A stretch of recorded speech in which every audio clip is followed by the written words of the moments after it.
To become a YouTube channel member, click on the join button and choose your membership. Number 1, the Enlightened Kriya Yoga Satic for $2 per month with good member benefits. Or number 2, the Self-Realized Kriya Yogi for $6 per month with great member benefits. Choose your YouTube membership and join today.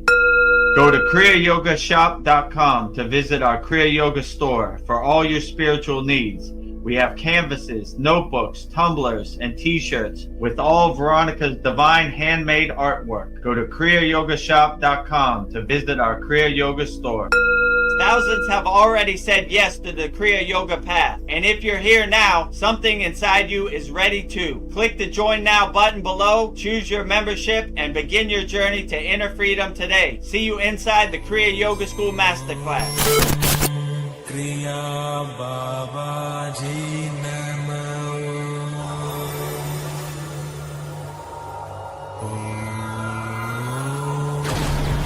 Kriya Babaji Namo.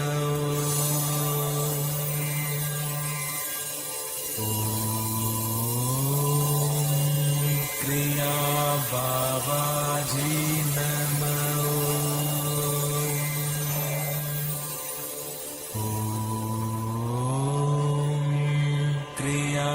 Babaji Namo.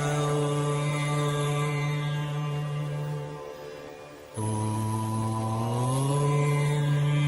Kriya Babaji Namo. Om Kriya Babaji Namo.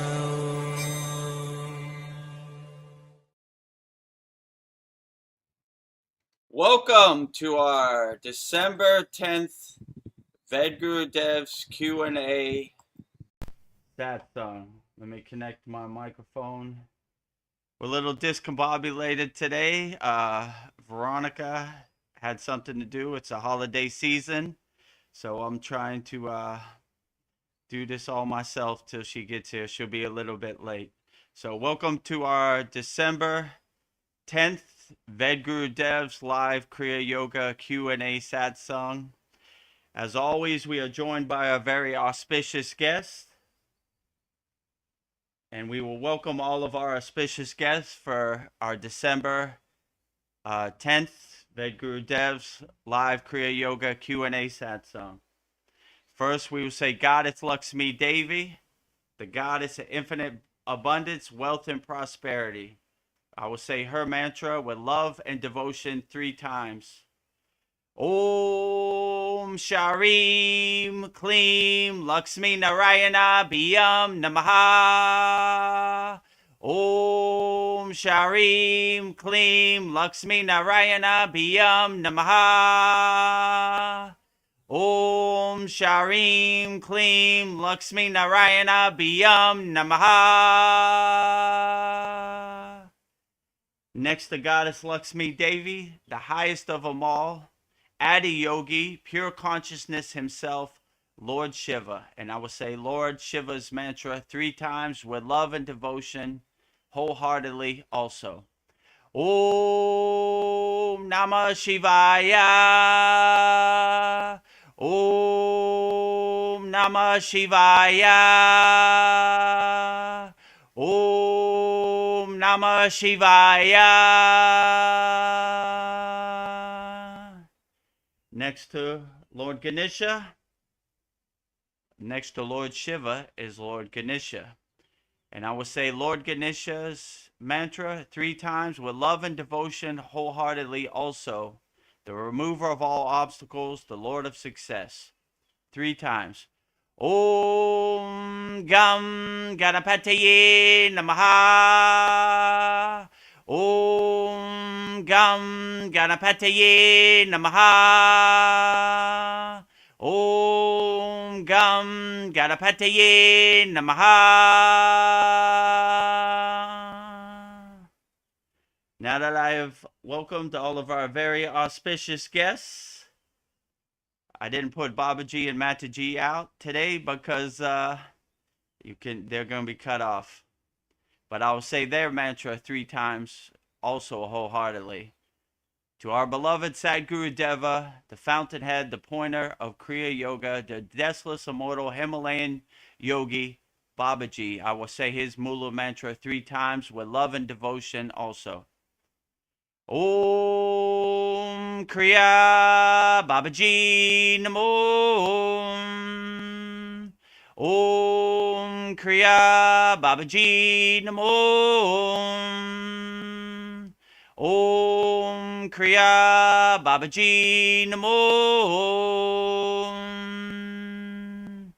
And last but not least, the deathless, immortal Himalayan yogini, Mataji herself. And I will say Mataji's Mula mantra 3 times with love and devotion, wholeheartedly. Om Kriya Mataji Namo. Om Kriya Mataji Namo. Om Kriya Mataji Namo.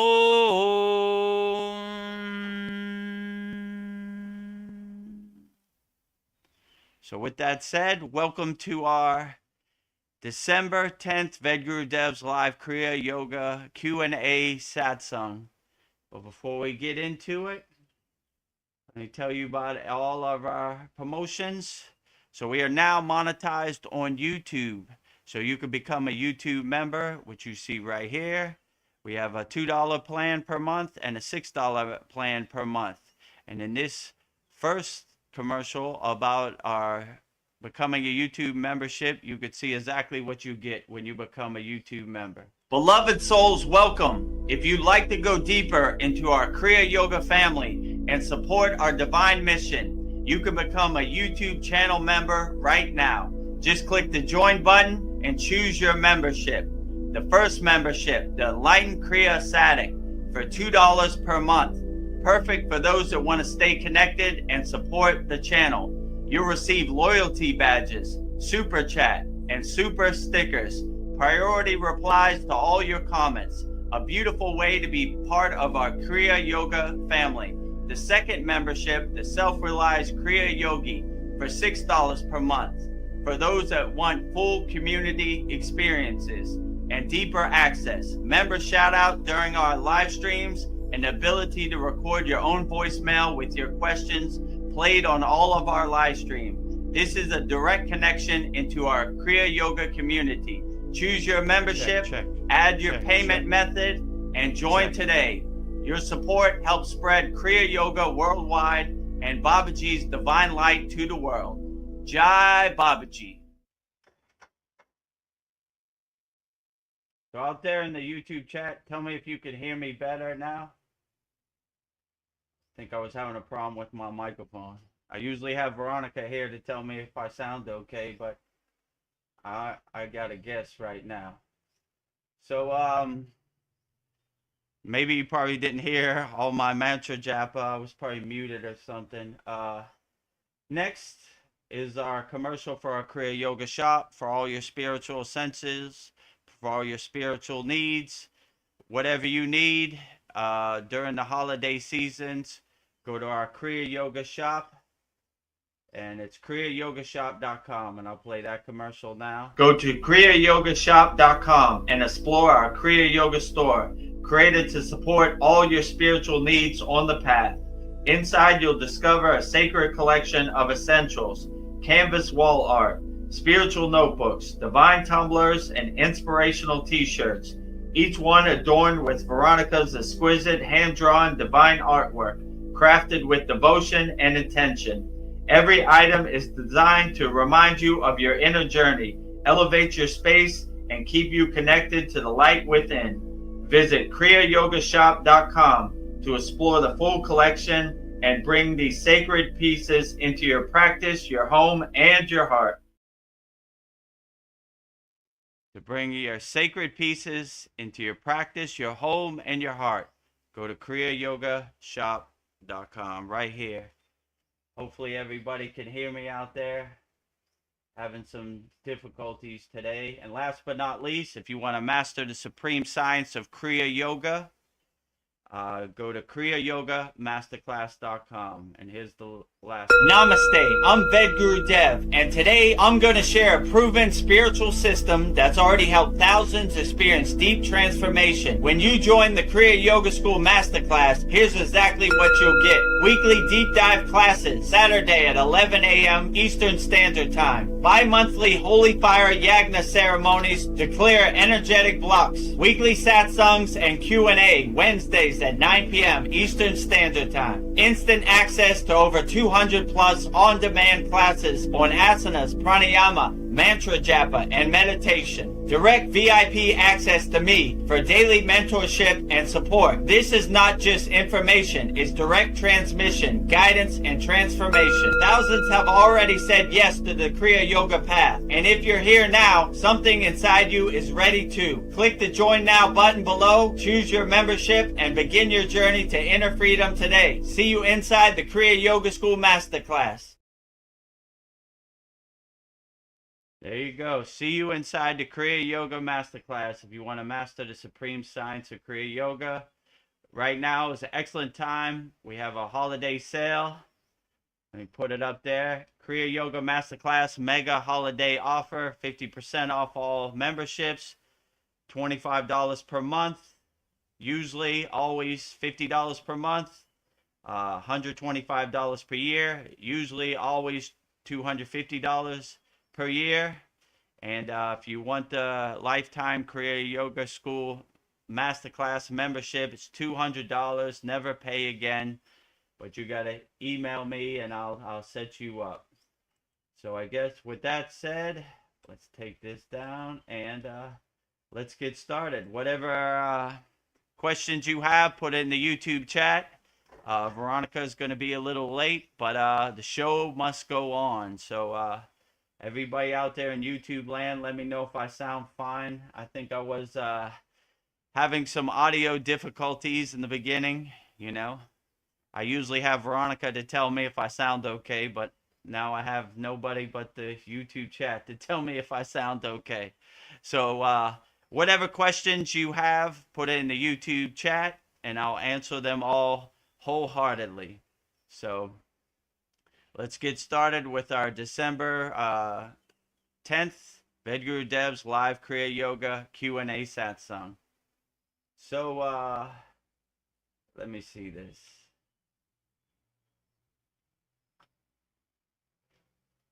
We just switched over to our new StreamYard, so everything's kind of discombobulated.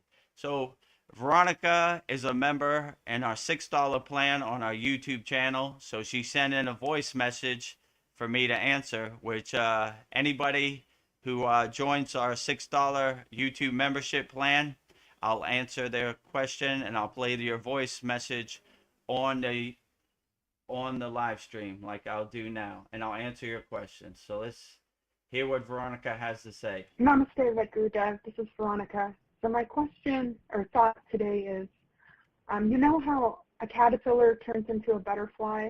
I think humans do that when they change their minds, a time when we isolate, when we do the inner work and change our values and perspectives. We are becoming butterflies when we transform our inner selves and go within and change. And people will notice I might look the same, but I am transformed. And I think humans become like butterflies when they go through a complete transformation. Looking within, doing the inner work, I think it's essential for all of us to do the inner work to evolve. So I look forward to your thoughts on this thought. So talk to you soon. Thank you. Have a great day. Bye-bye. Namaste, Vedagurudev. This is Veronica. So my question keeps looping. So to answer Veronica's question, yeah, when you first start on the spiritual path or the Kriya Yoga path, you are like a caterpillar just starting off. And the more you practice and the more you do your sadhana, the more you evolve and the more you kind of blossom, and the caterpillar turns into a beautiful, enlightened butterfly. So it's a slow process. It takes a little while, but the fruits are in the journey, not in the destination. So when you start practicing Kriya Yoga, you start getting breadcrumbs and signposts and insights letting you know that you're going the right direction. So it takes a little while. And in the beginning, it's real slow because you're kind of shedding and exhausting all your conditioning and identities. So it takes a little while for the caterpillar to evolve into a beautiful butterfly. But this is the spiritual practice. You know, many yogis and yoginis have been practicing Kriya Yoga their whole life. So it's not a lightning path, or you can't put it in the microwave and instantly be enlightened. It takes a little bit of time depending on where your frequency is and how high your consciousness is. So I would definitely say that, yeah, it is like that's a good analogy. It's like a caterpillar turning into a butterfly. It takes a little while, but the fruits and the benefits are in the journey. So when you take the journey, you really get great insights and great benefits by just surrendering yourself to the practice of Kriya Yoga and giving yourself the intention, like, I'm going to take Kriya Yoga as far as I can in the present moment. So, yeah, I would definitely say it's like a butterfly evolving into a, a caterpillar evolving into a beautiful butterfly. So hopefully that answers your question. But to make a long story short, it's on divine timing. It's a slow process. And a lot of people, me included, get frustrated when you don't see results or benefits instantly by practicing Kriya Yoga.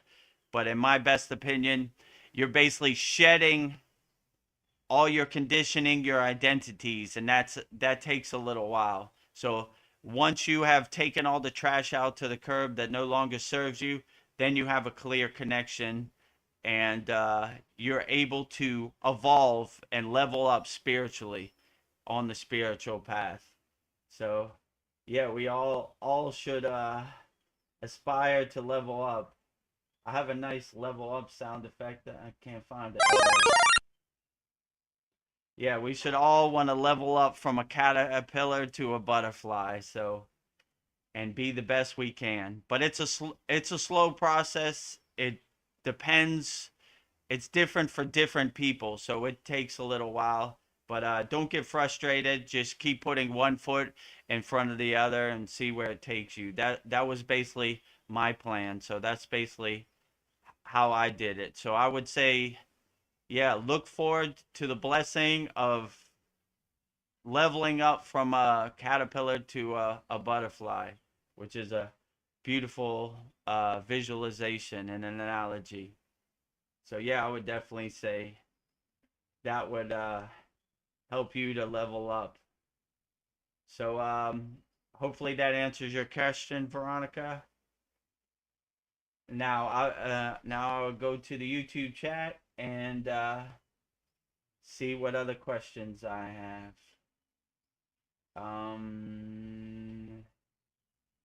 Okay, let me see what I got here. So first we got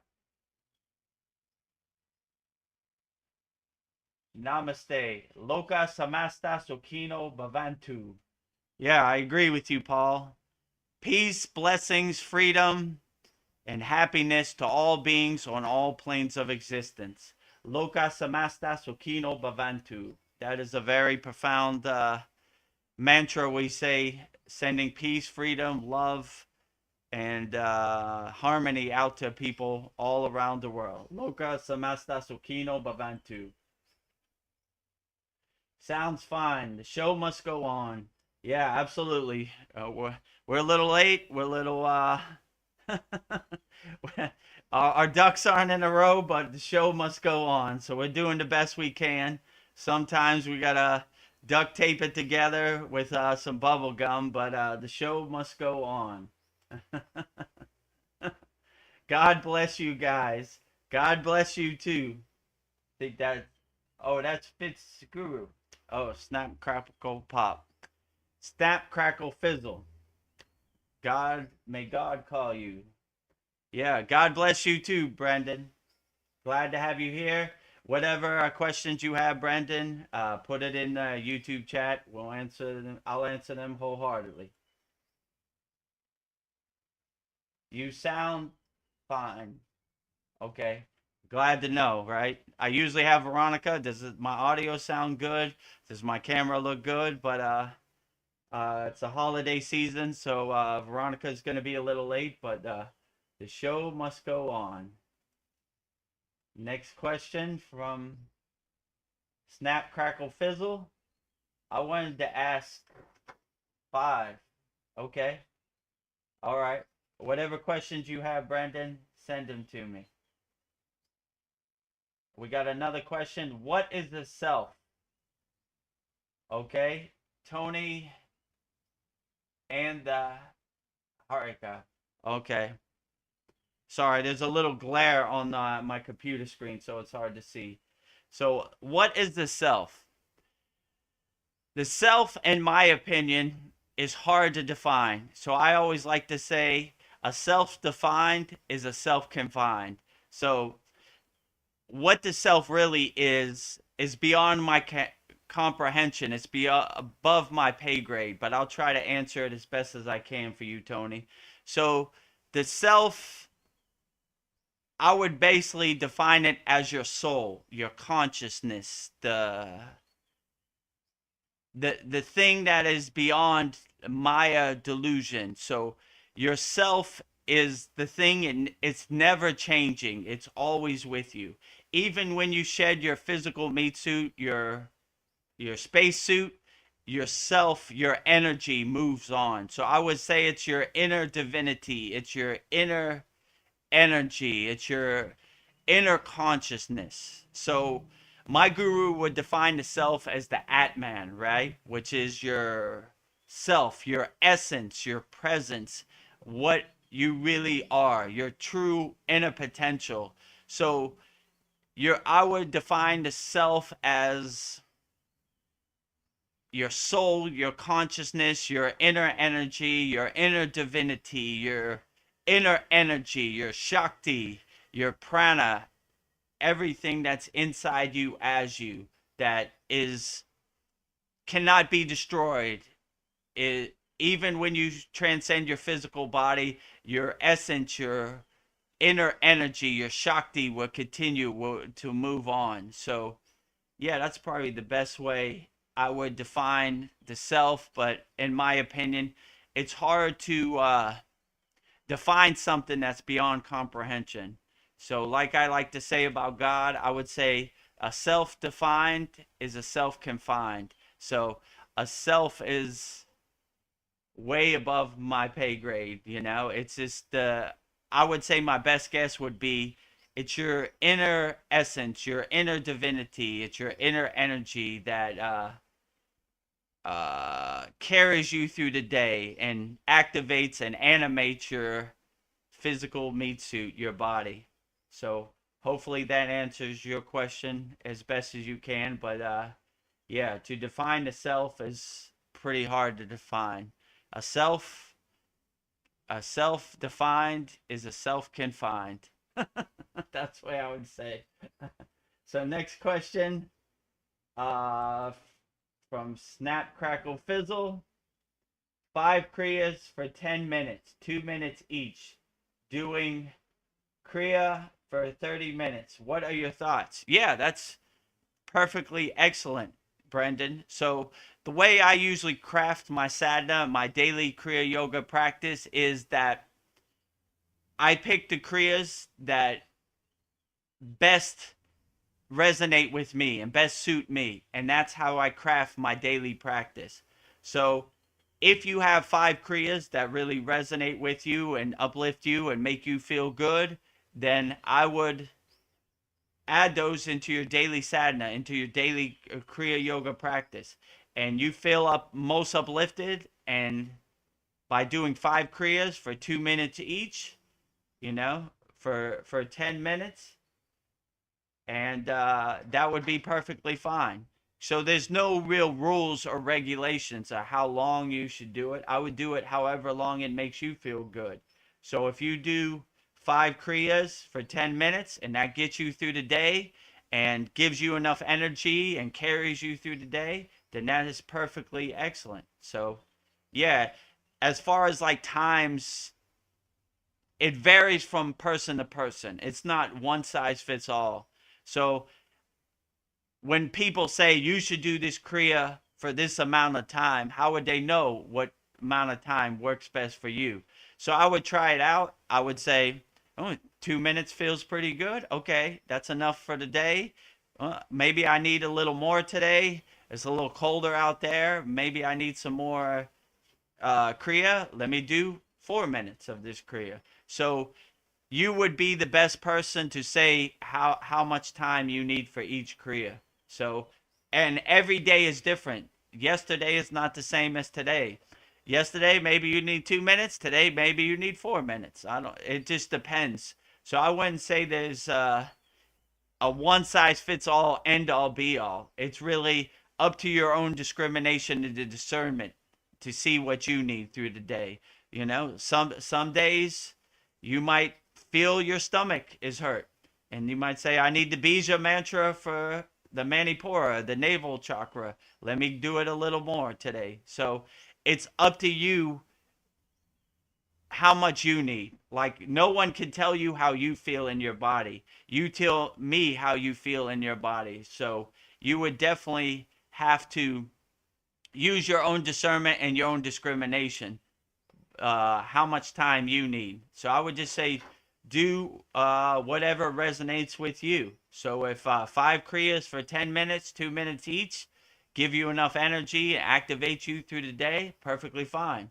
If today is a rough day and you need 5 Kriyas for 2 minutes and 30 seconds each, you know, that's perfectly fine too. If you need 5 Kriyas for 4 minutes each, that's perfectly fine also. So I would say your body is the best teacher. Your body would tell you exactly what you need. So, yeah, whatever you need in the present moment, your body will let you know. So, every day is a different day. So I wouldn't be like a strict, rigid yogi. Like, I do 2 minutes every day.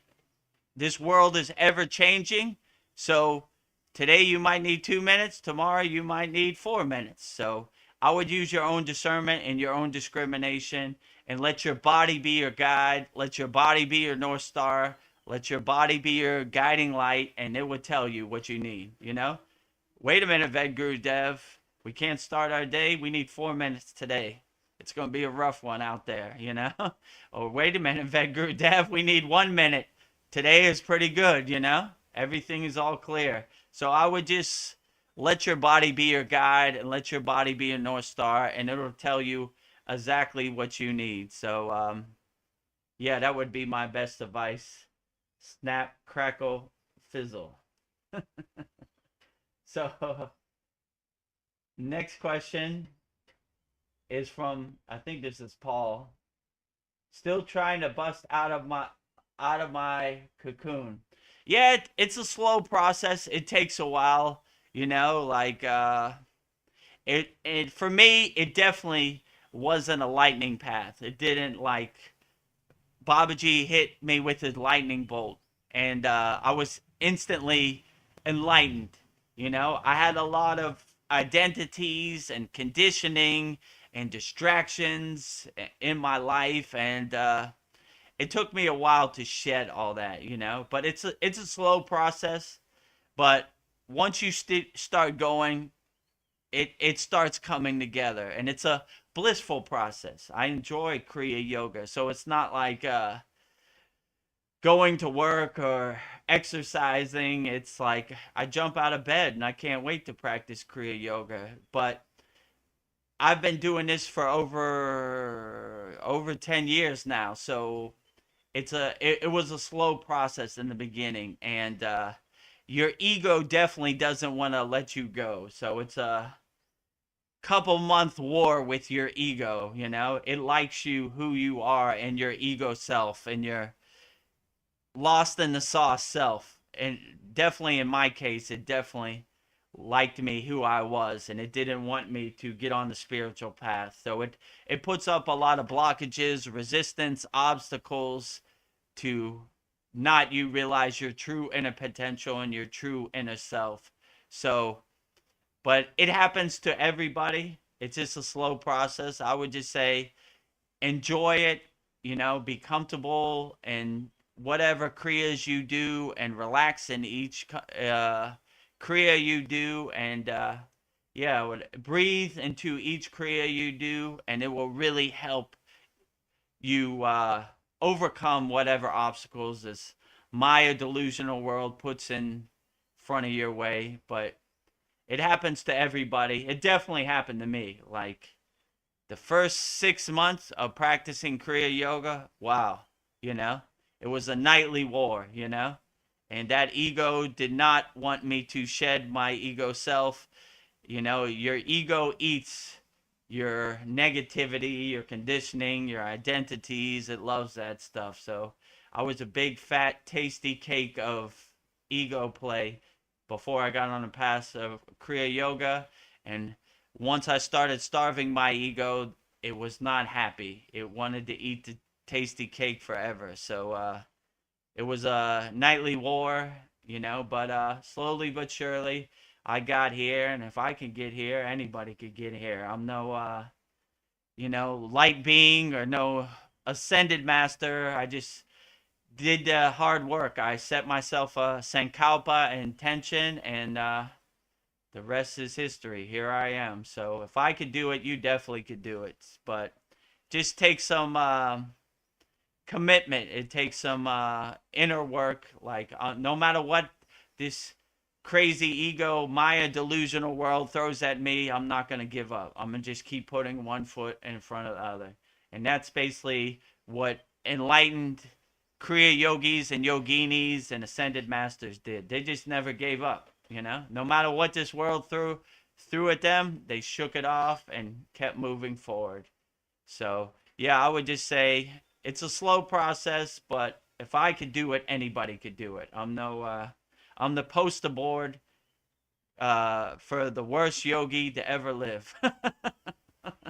So if I could do it, anybody could do it. So keep one foot in front of the other, Paul, and keep going. And that would be my best advice. So next question is from Snap Crackle Fizzle.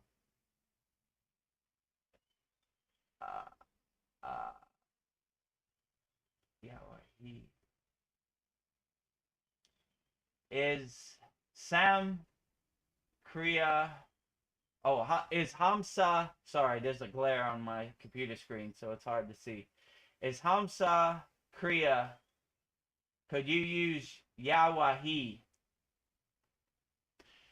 I mean, I guess I'm not sure what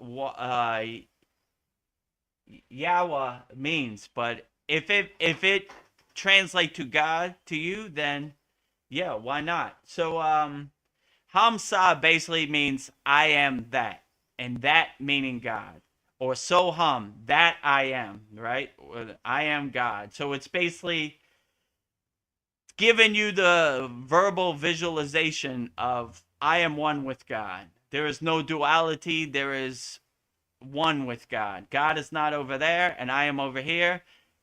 I am God, and God is me. I am Babaji, and Babaji is me. I am Shiva, and Shiva is me. So if you have that oneness with Yahweh, why not? I am Yahweh, and Yahweh is me.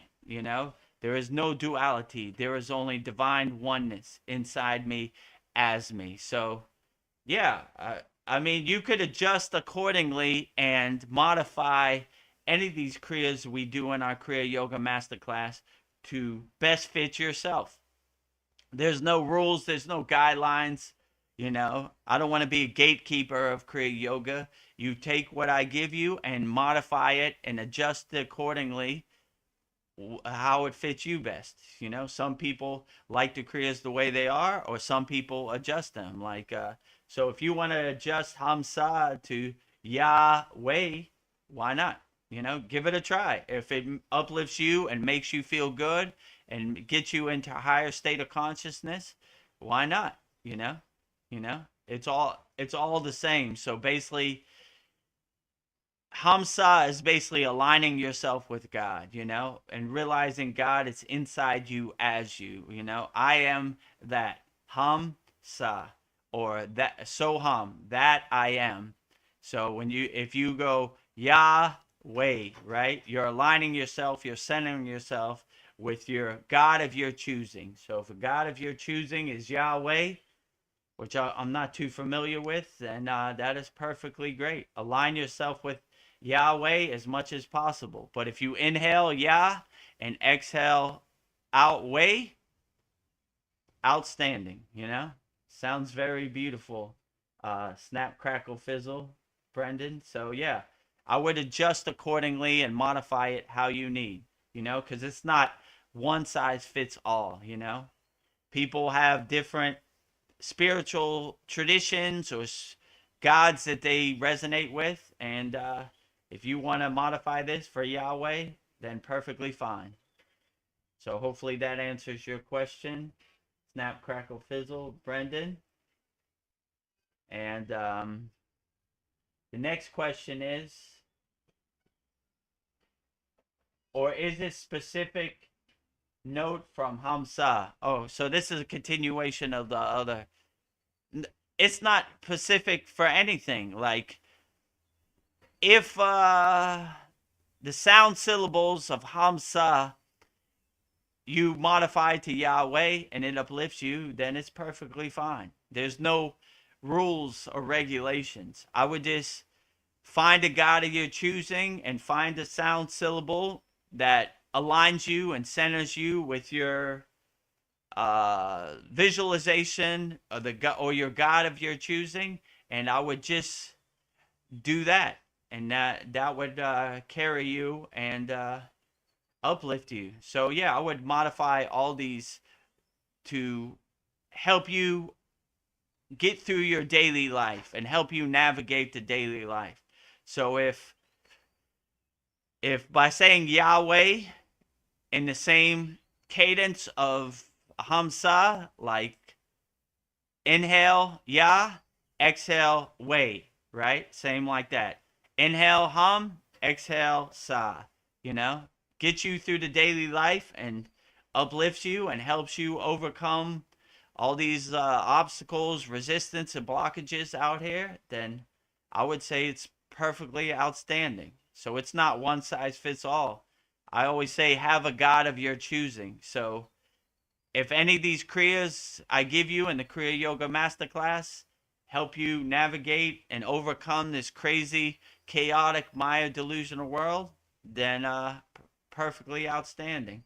I would say adjust accordingly, So, yeah, hopefully that answers your question, Brendan. Snap, crackle, fizzle. We got one more question here. Oh, I think Veronica has rejoined us. Here. Oh, Thank you for joining us, Veronica. oh my God. Oh, it's okay. It's a holiday season. It happens to the best of us, like, yeah, today is one of those trying days. I let my daughter use my earpods, which I'm using now, and she didn't disconnect the Bluetooth, and so I was a little late also. It happens to the best of us, but we're here now, How do you like my new setup? Soul Talks. I like Satsang. it. We always pivot. We make it happen. Yeah. I think when I came on, when I said all the mantra japa for all the deities, I had my mic muted, so the first 5 minutes were probably a wash, but it's okay. It happens to the best of us, because usually I'm like, Veronica, can you hear me? I'm okay. My microphone sounds okay. So whatever. It's all learning experience. The show must go on, Yes. even if we gotta hold it together with duct tape and bubble gum. So you can hear me okay, right? Yeah, you sound perfect. Okay. All right. So yeah. I didn't have my partner in crime, my moderator, Yeah. to bounce it off of, so I was flying by the seat of my pants. Oh man. Yeah, it was all ready like 15 minutes before to like do our mantras, and then my husband texted me, can you pick me up? And I'm like, well, can't you take an Uber? No, I can't. My card, I still don't have my ATM card. And then I don't know, I guess he was doing a suicide training and it triggered him. And your class is more important than me. I'm like, I'll be right there. Let me call my teacher. Let me call Vedagurudev. So I'm here. Oh, it's all good, So no problem. Life throws us yeah, all a curveball every once in a while, and probably on a daily basis actually. yeah. So it's all good. But yeah, we're here. Yeah, and then my check oil light came on. I'm like, okay, let me pull over and take care of this. It was just like one thing after another, and everybody's getting off work at this time, but I got here as fast as I could. So yeah, Well, glad to have you here, yeah, Veronica. I was just trying to think of all the positive things of coming late. We won't be rushed to do our mantras, so we can do that tomorrow, and I don't have to leave early. So maybe this is a good thing. I'm just thinking of all the positives. So life Yeah. tests us. Yeah. My guru used to say, like, we always had the mantra good. And I was like, what do you mean, Baba? He was like, if Oh, your engine oil light comes on, good. If your ear pods don't work, good. If whatever this crazy world throws at you, good. Cuz it presents a problem that you could solve in the present moment. And yeah. when you're available to say good, it means you're still alive. You're still in the game. So if you're not available to Good. say good, then you're out of the game. Game over, right? So good. That's the best you got? Good. You know? Give me some more. AirPods don't work? Good. Veronica's going to be a little late? Good. We'll just keep on trucking. That's the best you got Yeah. today? Give me some more? Light work? Kindergarten. The show must go on? So, So yeah.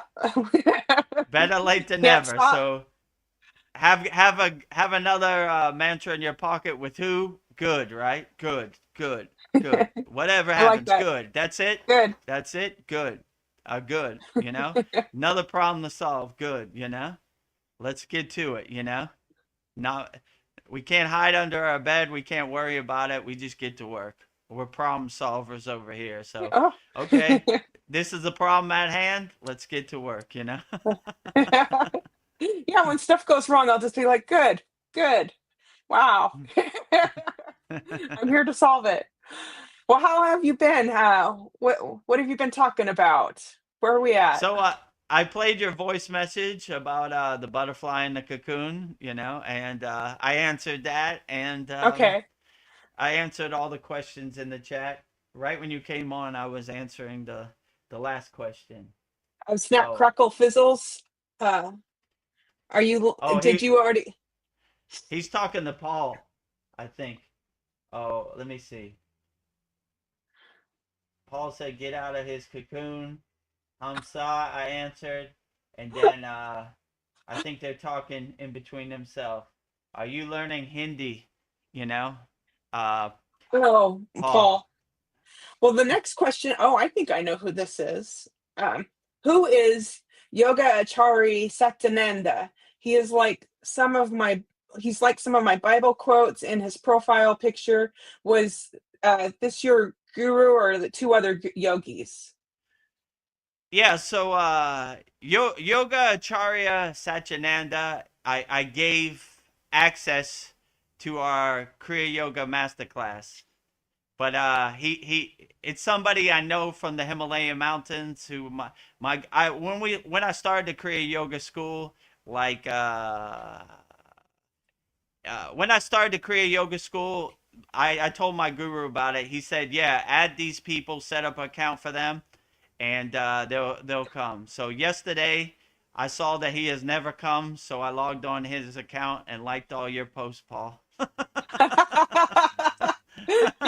So Yogacharya Satyananda is me.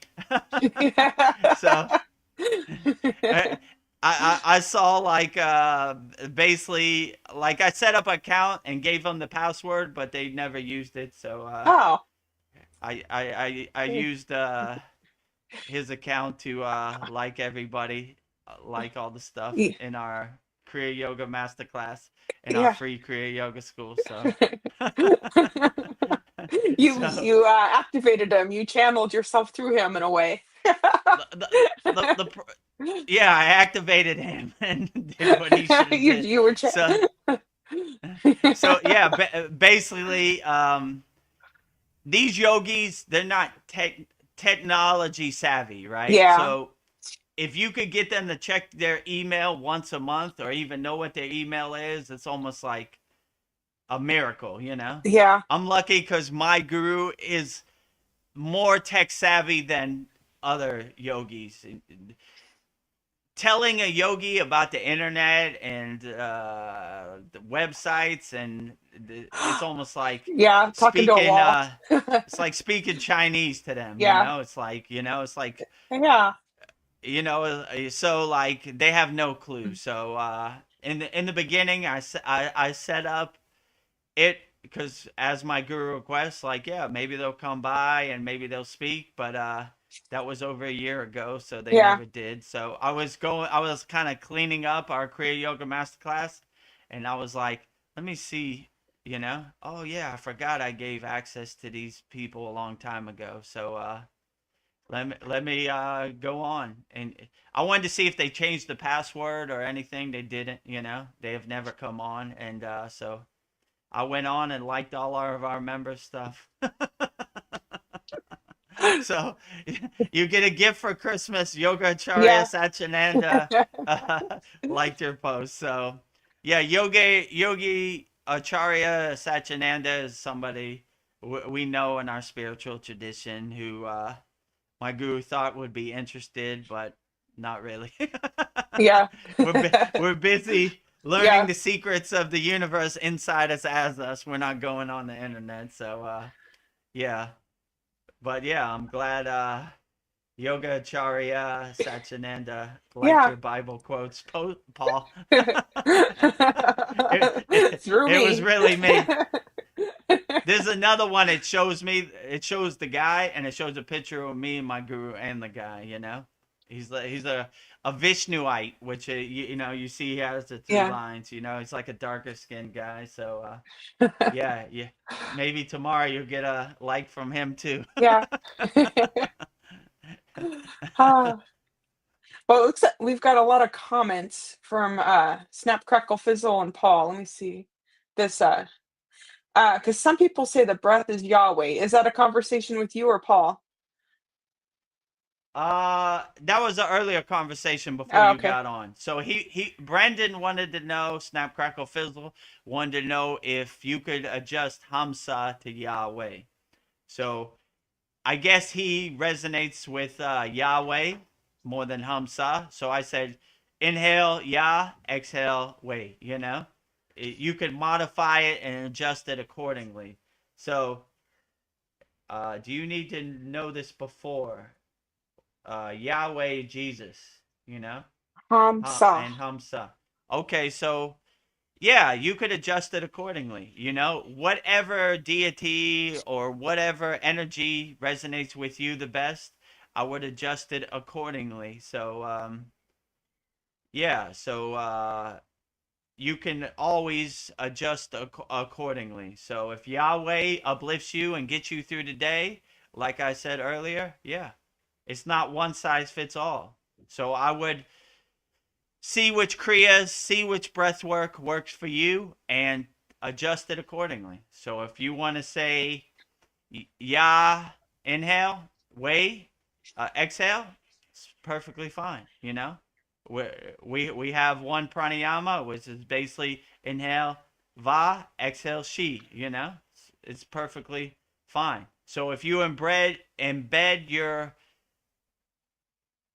God of your choosing that you resonate with in your breath, then that's very powerful and profound.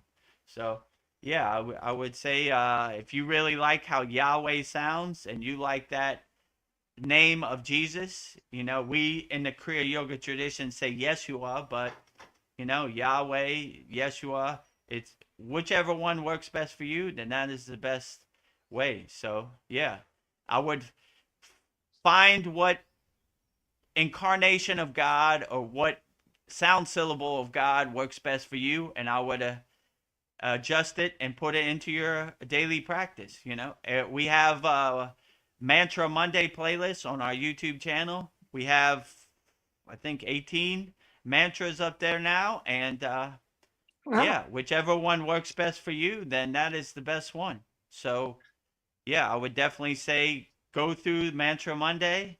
Some people like Lakshmi, some people like Shiva, some people like Ganesh, some people like Vishnu, some people like Brahma. So we have a whole bunch of them. And if you like Yahweh, you like how that name sounds and that sound syllable, that bija really and uplifts you and helps get you through the day, then I would definitely say, you know, yeah, add it in your pocket and, say Yahweh as much as possible, you know? Wow. Snap, crackle, fizzle, don't worry about it. He says, I heard I meant to say a lot of my questions I sent had spelling mistakes. Thanks. Don't worry about your spelling mistakes. We know what you're asking. It's okay. Yeah, don't worry about your spelling. you You're know? transmuting the questions to us. It's okay.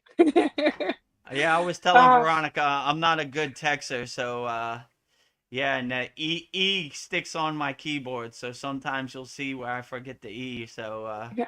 I understand completely. I make a lot of spelling Yeah. mistakes, and then I'm old school. Like I don't know. I'll send Veronica a message on WhatsApp at I will be there in 5 minutes. it, Or just send it me takes prayer it. hands.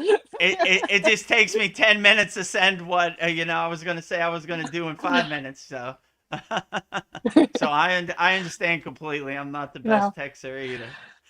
Well, snap, crackle, fizzle, you're beautiful. I was looking at your YouTube page and people were giving you a hard time, but you were just sending them love back. I think you're a beautiful person, so I wouldn't worry about it. Yeah, be a nuclear power plant of unconditional love, and Yeah, you'll melt all this hate out here on the YouTube comments yeah, like butter in the sun. Always come from a place of love, never from a place of hate. And yeah, we have the mantra called who who? who are you? I don't know you from a can of paint. Yeah, Vedagurudev, who told you you can teach these kriyas? Who are you? yeah. you know I Who don't told me I I don't couldn't? Yeah, who told me I couldn't? Who elected you the Kriya Yoga police, right? Hmm. A lot of people like to question you, but they don't like to look in the mirror and question them back. So if you ask me who's my guru, it opens the door for me to ask you who your guru Yeah, is. works both And ways. if you're spiritually homeless or spiritually bankrupt, you shouldn't be judging other people. People who live in Yeah, glass houses shouldn't throw stones, if you know what I'm saying. yeah. So check yourself first. Before you As break Ice Cube yourself, said, that's exactly what I was going to say. You better check yourself before you wreck yourself. Mister. The great philosopher Ice Cube from Yeah, NWA said, so wise. Ah, check yourself before you wreck yourself. yeah. What's the other one? Don't get it twisted. What's the rest of that? I don't know. Or you wreck yourself. Paul says, I learned through all the mantras as Vedagurudev explains the meaning if that is Hindi or it may be Sanskrit. Okay. Yeah, so Either our way. mantras are Sanskrit. The voice version of the language is Hindi, but yeah, the written form is Sanskrit. So yeah, all of our mantras. Brendan, in our Kriya Yoga Masterclass, we have a great classroom. It's called Mantra Japa. All of our mantras are in there, and in our classes, we have some very profound mantras. And next week for Christmas, we will be doing a celebration of Yeshua, Jesus, Yahweh, our yogic brother. Yeah. So that's always a very profound class. And yeah, I saw your question before. Like, we in our Kriya Yoga Masterclass, we teach a new Kriya one week, and the next week we review the Kriya, because our members voted and they said they needed another week to digest it and review it because we were going too fast in the beginning. So if you see the same class, like class 90 is class 91, it's because we're reviewing it. So we do three new techniques like this week in our, what is this, our 92nd class. Now we'll review it in the 93rd class. So, Yeah. if you have any questions or anything came up during the week that you didn't understand, we can review it and go over it. So we make sure it's you understand it before we move on. And after this week's class, we'll finish out the year with a big celebration of our yogic brother Yeshua, Jesus Yes. Christ, Yahweh, whatever you want to call him. In the Kriya Yoga tradition, we call him Yeshua, right? So we align ourselves with Christ consciousness. We love Christ. You go to SRF, Yogananda's place in Malibu. They have a big picture of Yoga Christ. So we love Christ. And my guru used to say, Jesus and Babaji are working together to uplift humanity. So we celebrate the glory of Christ on Christmas and New Year, and Yeah. finish out the year and start fresh 2026. Yeah. Bring your Jesus questions. It'll be a Yeah, great conversation. bring your Jesus questions. I'll bring out my Christmas tree, and Yeah. yeah, we'll have a Christmas satsang also, because I think Christmas lands on the Thursday. So yeah, that would Yeah. be Day before. That's Christmas. perfect. Christmas Eve. Yeah. So we've been having some good satsangs lately. A lot of stuff been landing on Wednesday, Yeah. Thursday for me. So what was it? My birthday, Thanksgiving, and Halloween. So we've had some good holidays for Yeah. our satsangs. So keeping the tradition going. Yeah. Christmas satsang coming December 25th. I'll put on my Santa Claus hat, and maybe I'll use Ho my ho ho. beard. Ho ho Ho ho! ho. Merry Christmas. So The yeah, yogic looking. Santa Claus has come. Oh. In 2 weeks it'll be Christmas. So we'll have a Yeah. Christmas extravaganza, and I'll put some lights over here and the Yeah. Christmas tree, and like I do. Oh. So Yeah. That'll be nice outside with the lights. Oh, that'll be so pretty. probably put my Christmas tree over Yeah. here. I have a nice white Christmas tree with lights and Yeah. Maybe we can set that up for the next Yagna fire too. When is that? The 19th. Ooh.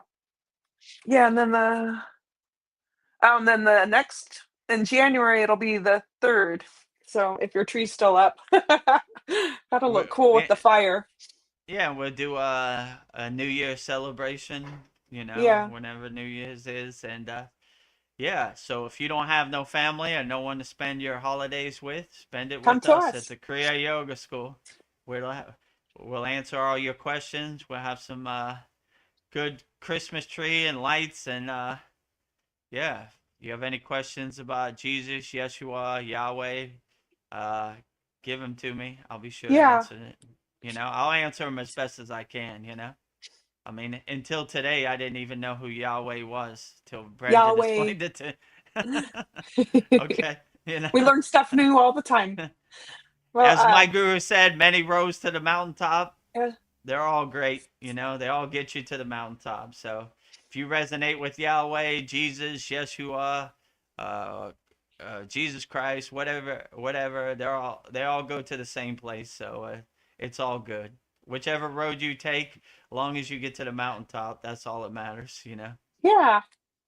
Well, Dream Tooth is here. It's good to see you, Dream Tooth. I've caught your live Now, streams a couple times, and I like your cat, Inky. oh, you looked at Dream 2's live Yeah, stream? yeah, Oh, I okay. I follow him. I like your live streams, Dream Tooth. I'll have to check it out. Dream 2's live stream. Ah, see, Paul says, "Welcome, Veronica. Batman needs Robin by his side." Yeah, we're Yeah, fighting true. crime. Yeah. I agree with you, Paul. If you watch the first 20 minutes, I'm kind of feeling my way in the dark. Like, Yeah, what did yeah. I say? You know, Well, I need I my was on the Batman. last question and I was like, all right, I don't know what I'm going to do after this, what I'm going to talk about. But uh, by the grace of God, Veronica popped in and here we are. So, Here I am. Ah, no yogi left behind. no yogi or yogini left behind.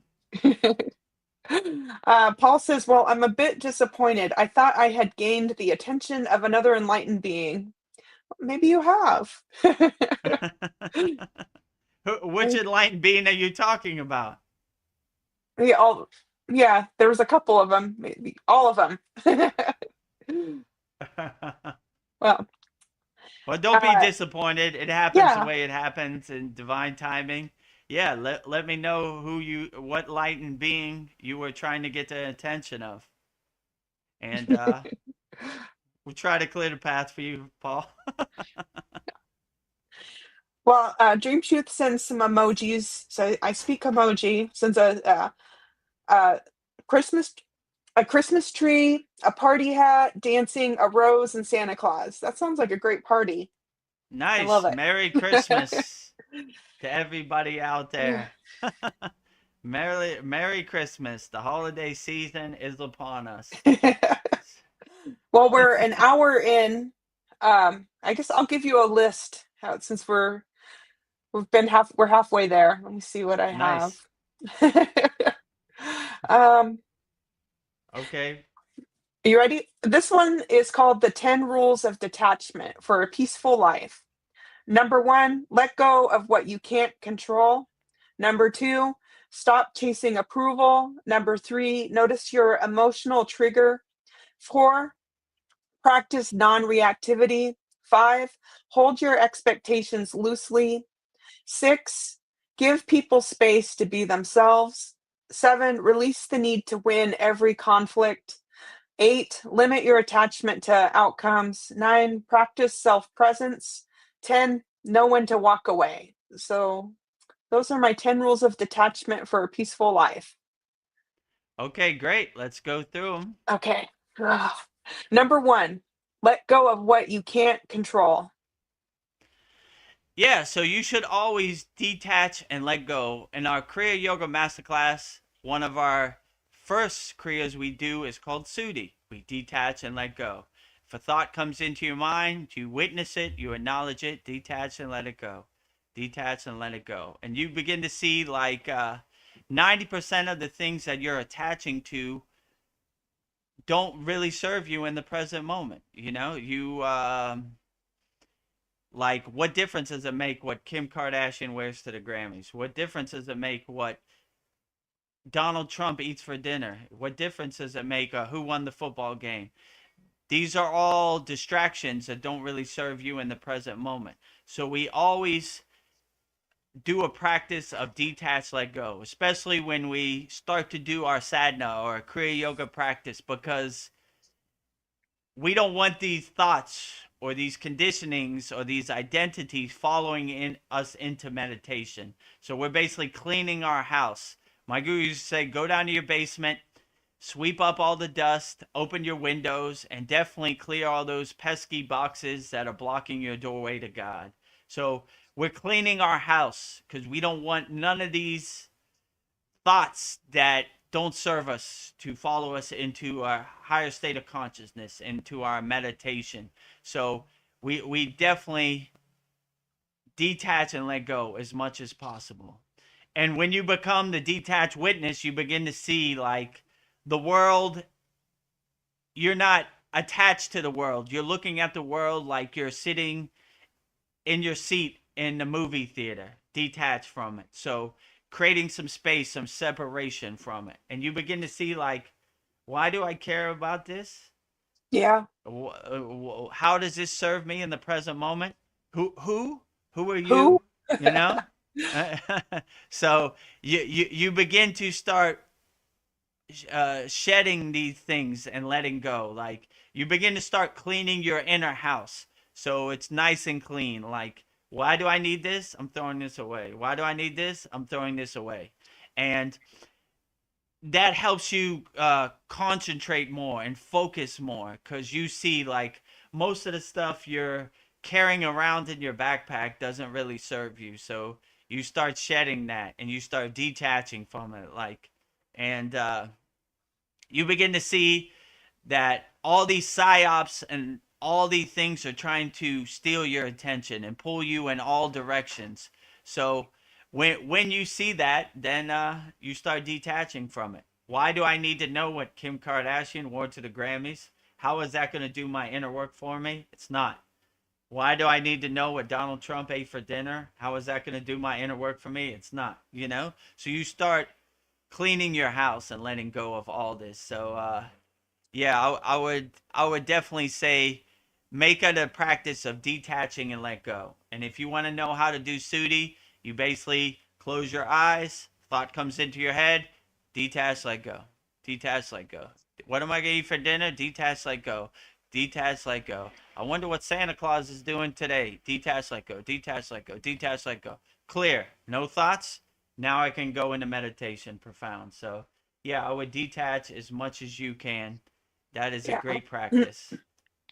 And if you want to Well, know how to do Sudi and detach yes. supremely, master the supreme science of Kriya Yoga, go to kriyayogashop.com. Yeah. We do it every single class.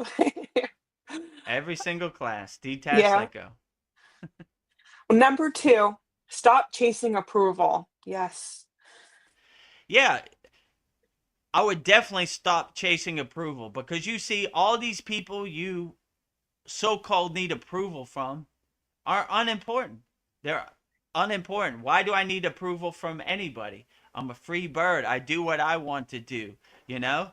Oh, you need to pass my toll bridge, or you need to pass my toll gate to get my approval to do something. Don't get anybody's approval. You don't need anybody's approval. Be a free bird, be a free soul. Do whatever you want. What your neighbor thinks about your car or about what you do, who cares? You don't need their approval. So when you stop shedding other people's approval, then you really start being a better person, because you realize you don't need anybody's approval. Do what you want. It makes you happy, you know? The only person you really need approval from is your boss at work, because he puts food on your table and money in your bank account, and your family. Everybody else, unimportant. You're unimportant. You're unimportant. You're unimportant. You're unimportant. You know? But they definitely want you to be in their cage and get their approval. Well, wait a minute, Vedagurudev. What do you mean you have a bunch of statues in your yard? You know? I do what I want. They make me feel good. They make me happy. And if you don't approve, it doesn't matter, because I don't need your approval to do anything. I'm a free bird. Yeah, like this one Thai guy yesterday was trying to tell me why Buddhism is better than Hinduism, and I was like, What? Buddha's from India. Well, what God do you think Buddha prayed to? You know, let's be honest. You know, most people are, they're in that box. My football team is better than you football team. My God is better than your God. I am the chosen one, and you pray to false idols. You know, to all that, right? So yeah, that's what I say. So you don't need nobody's approval to do anything, right? If you don't work for somebody or they're not in your family, they have no meaning. You know, who cares what they think? You know, but they would love for you to be in their cage and get their approval. But if you realize you're a free bird, you laugh at them like the joke they are. I do what I want. I pray to the God I want. I don't want uh, your borrowed beliefs to become my borrowed beliefs. You Yeah. know, Have a God of your own choosing. Do whatever you want, All these people have all these cool names. We're the chosen people, and God favors us. And yeah, give me a break. You know what I'm saying? Low frequency, So I would definitely say don't ask for anybody's approval. Be a free bird. Do whatever you want, and yeah, be free out there. No approval from nobody. You're not. I don't need your approval. I don't need your approval. I don't need your approval. Your approval. Your approval. I don't need whose Don't approval need do it. I need? So when you come to that realization, then you really taking back your power. Like, why do I need your approval for what? Who are you? I don't know you from a can of paint. No approval necessary. Well, number 3 on rules of detachment for a peaceful life. Notice your emotional triggers. Yes. Yeah, exactly. This one takes a little bit of practice because people become master button pushers, master hitting you below the belt, master of getting under your skin and dancing you around. So it really takes a lot of practice not to have emotional reactions, right? I mean, before I got on the path of Kriya Yoga, I was a master emotional reactor. But once I started practicing Kriya Yoga, I started breathing more and contemplating more and not letting people uh, get an emotional reaction out of me. When I was in America, they had a PSA commercial. This lady was cooking eggs. The baby was crying. She was starting to get frustrated. She went to hit the baby, and right when she went to hit the baby, it paused and it said, "Before you do something that you'll regret, breathe, count to 10." And I always like that, Breathe, count to 10. It's not worth it. Emotional reaction, like, who do you need to prove something to? I'm a big guy. I'm going to show you I'm right. My way, the highway, blue no matter who. Whatever they say, don't go down with the ship. Keep an open mind. Stay light on your toes. Don't be married to your ideas. And, yeah, no emotional reactions. When I was younger, my father drove me past a prison. See all the people in there? They made a split-second decision that affected their whole life. If they would have waited, counted to 20, and just walked away, they wouldn't be in there. So he used to say, don't throw bricks at the penitentiary wall. And that's what I don't want to do, Don't put yourself in a situation where you might do something that'll put you in a cage, Don't do it to yourself. So it's not worth it, Yeah. Whatever people say, it's just words in the air. Let it pass. Yeah, yeah, sure. You're gonna Yeah. tell me who I am. You're gonna try to get in my skin and dance around. You're gonna try to push my buttons, hit me below the belt. Keep trying. Keep That's the trying. benefits of practicing Kriya Yoga. You become more calm, more still. Yeah. You start to laugh at this Maya delusional world like it is. Ah, yeah, yeah, sure. Right. Let me tell you a story about you, Vedagurudev. Yeah, yeah, sure. Right. Good one. I don't want your projections to become my projections, right? So they're out here. They're going to test you. My guru used to say every day is a test as a yogi, and he wasn't kidding. Today included. all For both Every of day, us. all included. Oh, All included. So it's a test out here for Vedagurudev. I don't want you to think I'm in Candyland and Dream World or walking around. It comes from me too. Only thing, I got some kriyas, some tools in my pocket to help me overcome. All right, today's gonna be kind of testing what I got in my toolbox. I got a hammer. Nah, can't use that. Got a saw. Not really. Got this screwdriver. I think that'll work. yeah. Let me try. Oh yeah, that's what Yeah. I need. Okay. So Hmm. go through your toolbox of kriyas and see what can help you overcome whatever you're going through in the present moment. But yeah, they're out here. They're gonna push your buttons. They're looking for emotional reactions so they can laugh at you. Don't give it to them. Well, number 4, another great tool to use is practice non-reactivity. Yes. Yeah, Yeah. this goes with the other Yeah, one, that. right? So when someone says something to you or does something to you, they're looking for emotional reaction. That's what they want. That's what they're looking for. If you don't have no emotional reaction, it's like butter dissolving in the sun. It doesn't work. Their plan doesn't work. Dissolve on impact, right? Emotional reaction. Whatever. Vedagurudev. Yeah, you don't know Kriya yoga. You don't come from a lineage. Who's your guru? If you don't care, it takes all the wind out their sails. I don't care. I do what I do. This is what I am. Why do I need your approval? you know and it I always like when people like to give it but they don't receive it, right? Yeah. So if you ask me who my guru is and I tell you, then the next question that's coming right Yeah. back at you is, who is your guru? So it's basically like holding a mirror up to their face, like, yeah, good one. You're talking to somebody that actually comes from a parampara, a lineage, guru, all that stuff, and you want to question me? Yeah. Well, Yeah. I sure hope you're not spiritually bankrupt and guruless, and I hope you're not spiritually homeless, because it's coming right back at you. Yeah. One of our members said, when you point at somebody else, there's three fingers pointing Yeah. back at you. That's true. So I Right always at look me. at that. Before you judge another yogi or yogini, judge yourself first. You better make Yeah. sure your house is clean and you don't have no skeletons in the closet or dirty laundry out there. Yeah. It's coming out. So, so yeah. Don't give anybody emotional reaction. Like I said before, it takes a little bit of practice, but your whole life you've been conditioned to emotionally react, right? They can't talk to me that way. Do they know who I am?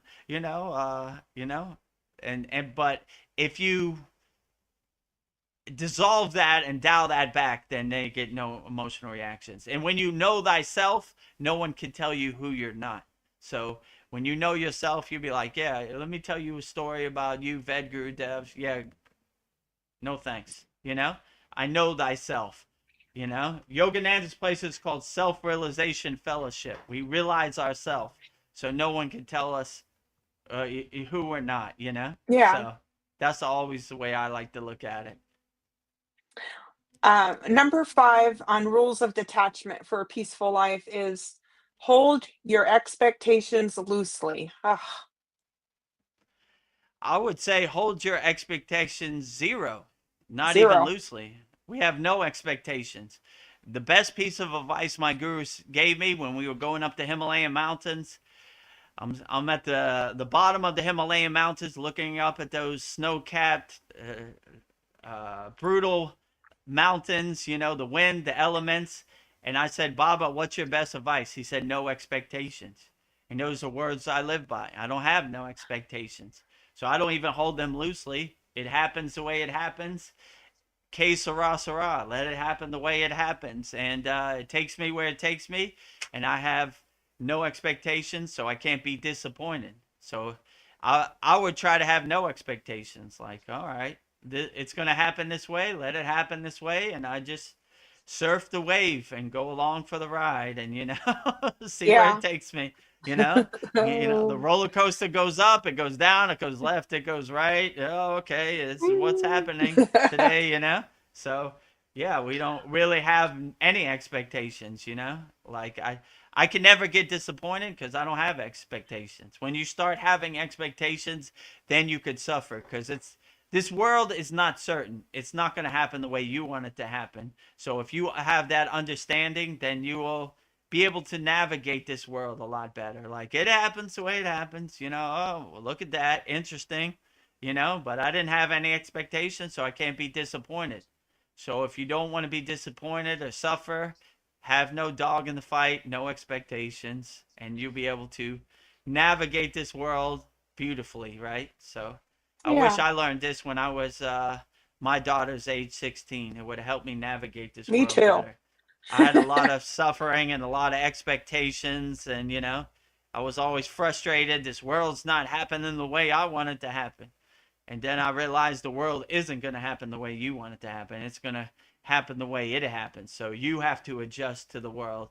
So by shedding any expectations, you'll be able to navigate this world a lot easier. Like, You're not disappointed? No, I didn't have no expectations. It happened the way it happened, you know?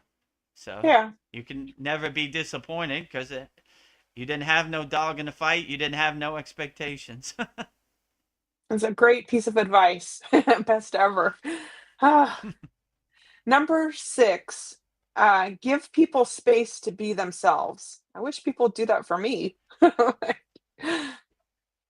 Yeah, so don't try to put anybody in cage. Don't try to put anybody in the box. Let them be who they're going to be. Let them realize their true inner potential, you know? It would be beautiful if my 16-year-old daughter was a yogini and she was sitting right next to me here, but I need to give her her space and her timing.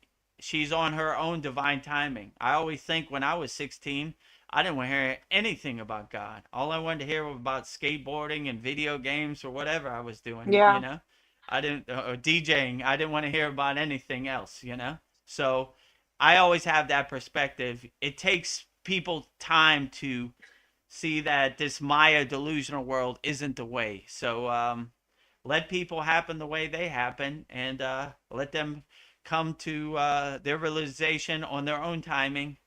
That's how it usually happens. So just be a good friend, a good listener, and when they're ready, when my daughter's ready, I'm ready. So Yeah. sometimes you just got to be patient and let them happen on their own divine timing. And like I said, I always think when I was 16, I didn't want to hear nothing about yoga. I Yeah. was totally against it. Like, what are these hippies in California doing, hugging trees? That don't work, you know? Buying a Big Mac at McDonald's, that makes me happy. Going to Taco Bell makes me happy at 16. So it takes a while, but you begin to see the light at the end of the tunnel. Like that, that's not the way. That's a temporary, fleeting happiness, but in the long run, that's not going to bring me permanent happiness. So, yeah, let people come to their own conclusions at their own divine timing and Yeah. be ready when they're ready. So, be a good listener and don't force or try to convert anybody Yeah, I'll push into them your farther. spiritual tradition. Yeah, pushes them away, you know? Like when you're ready or you have some questions, I'm ready. So, not trying to convert you or sell you anything, just answering questions. If you see the value in what we're doing, then everything's on the screen right there. Yeah. Uh, number 7 on rules of detachment for a peaceful life. Release the need to win every conflict. Hmm. Yeah, so most yogis live in what's called equanimity. They don't see no right or wrong, like it's almost irrelevant to them. I'm right and you're wrong. My football team is better than your football team. My God is better than your God.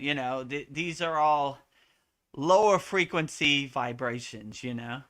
So we don't, we really respect all spiritual traditions.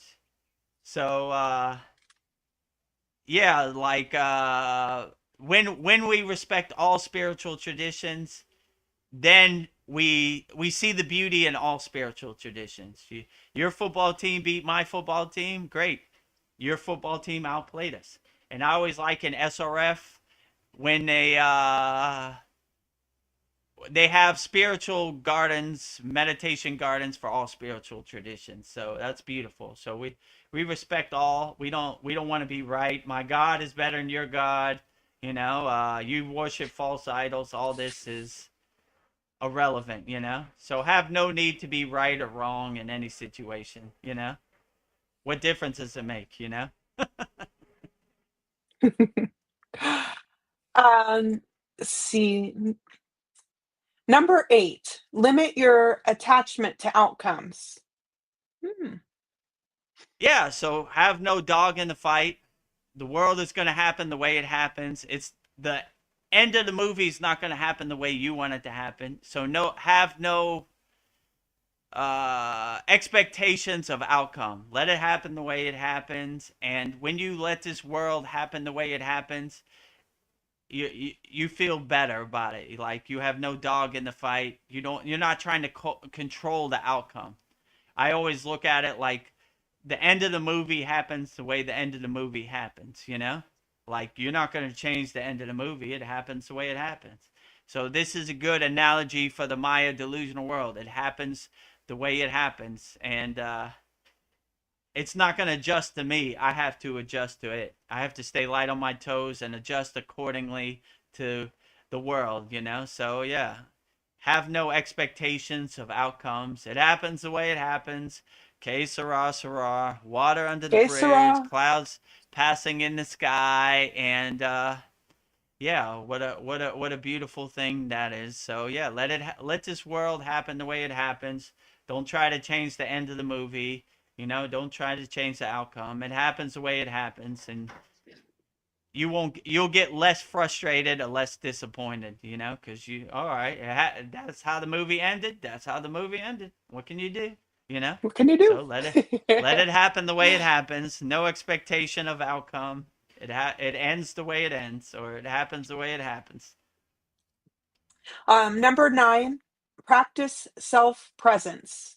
Oh, Yeah, absolutely. Like, always have self-observation and always let yourself radiate and glow in the present moment, you know? So always let your soul, yourself, be your North Star, your guiding light, and carry you through the day. So no matter what other people think, sometimes I go into certain places and I could feel people's energy. I don't like this guy. He's shining too bright. It makes me feel less ah. than, you know? You know? But be like Moses parting the Red Sea, you know? Walking, you know? Let your soul shine like it Yeah, bright like a diamond, you know? Let it shine. Bring your soul to the forefront, bring all the distractions and conditionings and identities to the background, and let your soul shine, you know, with a big smile on your face. Be like yeah, Iron Man with the light in his anahata, his heart chakra, and his chest, shining out to the yeah. light, Ooh. right? Shining light. Pow, coming through. Vedagurudev coming through. So, yeah, always let your soul shine for sure. Well, my last one on rules of detachment for a peaceful life, I think is very important. Know when to walk away. Absolutely. That is very profound. Instead of overthinking it or trying to make sense out of it or investigating, always let your soul shine and just walk away. Sometimes I go into a place, the energy stinks, it just doesn't feel right. I don't try to overthink it. I don't try to make the sense of it. I don't try to investigate it. I just make a U-turn and go the other way. You know, I'm staying out of situations. I'm not trying to put myself in situations. So always just turn and walk away. It doesn't serve you. So anything that makes you feel uncomfortable or doesn't feel right to you, use your intuition, your soul as your North Star. If your soul says it's bad, just leave that situation. Turn around and walk You walk away. away. It no longer Yes. serves you. Goodbye. I'm leaving out of here. This no longer serves me. So yeah, there's nothing to feel bad about walking away. I walk away all day, every day. Yeah. Anytime I feel 1% that this is a little off or the energy feels bad, I'm not putting myself in a situation, you know? I just Yeah. leave. Not for You gotta me. trust it. Not Yeah. not for me today, not for me ever, you know? So and I want to support uplifting, enlightening places. I don't like to give my money or support to lower frequency places if possible. So if you give me any little hint that this place is off, lower frequency, I'm out of there. I don't support, you know, Out of lower here. frequency. All right. So turn around and walk away. That is the best practice. Anytime you feel a little off or a little uncomfortable, any hint of the energy's not good here, don't try to investigate it. Don't Yeah. overthink it. Turn around and walk away. I think that's my favorite one. So that's the 10 rules of detachment for a peaceful life by Vedagurudev. 10 rules of detachment for a peaceful life, wrapped up in a nice clean Nice bow, little bow. putting it under the Christmas tree, you know, for 2025. Merry Christmas. Well, Paul has the 11th rule. He says, "Happy wife, happy life." That's very wise because she can shake your tree. Yeah. Happy wife, happy life. You know, in my case, I'm fighting a losing battle because Yeah, maybe that can't ever yeah, happen. You know, I'm kicking the wall with that one, but yeah, hopefully you have better success than yeah, me with that one. You know, yeah. I, Sometimes you need a new yeah. wife or a new husband. Who knows? Turn Oh, around and walk away. yeah, You know. walk away, walk away. So yeah, I don't know. In my case, that's a losing battle, but I've come to the conclusion that Yeah, no matter what I do, maybe that's never gonna come to light. But hopefully somebody else can make it happen. yeah. That's something Vedagurudev needs practice on. I mean, Well, how you were talking, Vedagurudev, I did a super chat, and I don't know if you nice. can see it. It's in turquoise, so it Yeah, stands I see out. it. Let's put it on the screen. Yeah, Yeah, there there we you go. go, turquoise. So now you can see what you get when you do a super chat. You didn't type Uh, anything in, right? Your question? no, because I'm already asking you questions. Let me Yeah. see. Okay. I can type something in. Let me see. Uh, Yeah. Yeah. Okay. So now we know what we get when yeah, we get. It's nice and turquoise, like an ocean kind of light blue color when you do a yeah, super chat. And it doesn't have to be any specific amount of money. What the minimum you could give is $1.99, right? A super chat. And I yeah. think And a then super sticker is 99 cents. You can give a super sticker. yeah. Well, I'm just pretending I'm somebody. Or like I wrote down I have a question, so I'm gonna give you a question next. Like, Okay. Okay. well, this is just something I've noticed. Like when I'm driving, especially at night, I'll just get lost in thought, and it's like I'll forget where I am. I it's just like I'm so deep in thought. It's like a meditation. And I was wondering, like, does that ever happen to you? Like when you're really deep in meditation, like you come out of it and you forget where you're at. Like, I don't know. I've gotten close, but I thought that you would be the person to ask if, like, when you come out of meditation, do you have like a moment that you don't know where you're at? Yeah. Is Paul here? What do you? Yeah. I'm added Paul to the Oh, I stage. didn't. Okay. Hi, Paul. I was so deep in my question, I forgot where I was Yeah. at. So I'll answer your question. Yeah. So even when we do Purnasudi, like in the beginning of our class, complete yogic breath, we have like a transition period, like come back to your surroundings slowly and gently, open your eyes, contemplate where you're at. So sometimes when you get into these higher states, it takes a little while to decompress and come back. And the best way I found is like to contemplate how you feel and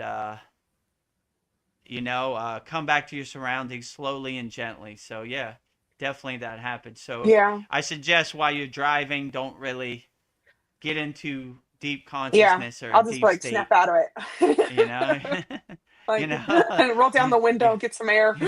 you don't want no accidents or Yeah, anything. So that's why it's good to do these go to these higher states on your meditation cushion or in a safe environment, a safe atmosphere where things can't go wrong. But yeah, many times I felt myself drifting away while I was driving my car because I like to do mantra japa or sing songs and yeah. bhajans, Oh and my. that wasn't a good Whoa. situation. I gotta snap out of it, smack myself on the Yeah. face. Wake up, Snap out of good. it, Ved. Okay, yeah, The you're group right. Dev. Or pull off to the side and finish. Right? Okay. Let me exhaust this out before I start Yeah, going into heavy traffic or whatever. I don't want to. If I get into an accident, that would be a distraction. I don't want to add to my list of distractions in the present yeah, moment. So yeah, it happens to everybody, but that's why most yogis, they're in an environment where if they reach a higher state of samadhi or a higher consciousness, or there's no distractions. So nothing to take them out of the state. They could go as long as they want, so yeah, it Nice. happens to the best of us, but that's a Yeah. good breadcrumb and signpost when you're on the path, a spiritual path. Namaste, Paul. Namaste, Paul. Namaste. I just wanted to pop on real quick to share a blessing that just fell in Ooh. my lap, an unexpected blessing. So, so yeah, I've got solar power here, and I'm a prepper, I've got all the beans and all that other good Bullets. stuff. But one, I do have solar power, but if you know anything about solar power, you can have the panels, but there's also like a battery backup. And if you don't have the battery backup, it's really not full solar. So just during the day, my power, will come off the solar panels, but at night I'm drawing from the grid. And additionally, if the grid goes down, I'm still out of luck, even though I got the panels because I don't have the battery. And I could not afford the battery. Like when I got the solar, I was like, I'd like to get the whole system, but the battery backup system part of it is like 15 grand, somewhere around there.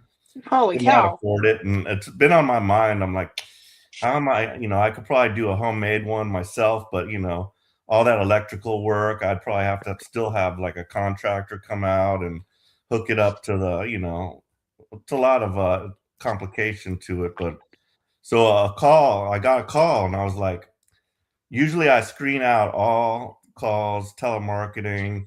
My phone will automatically do it, but sometimes, if it doesn't say it's a telemarketer, I'll answer it.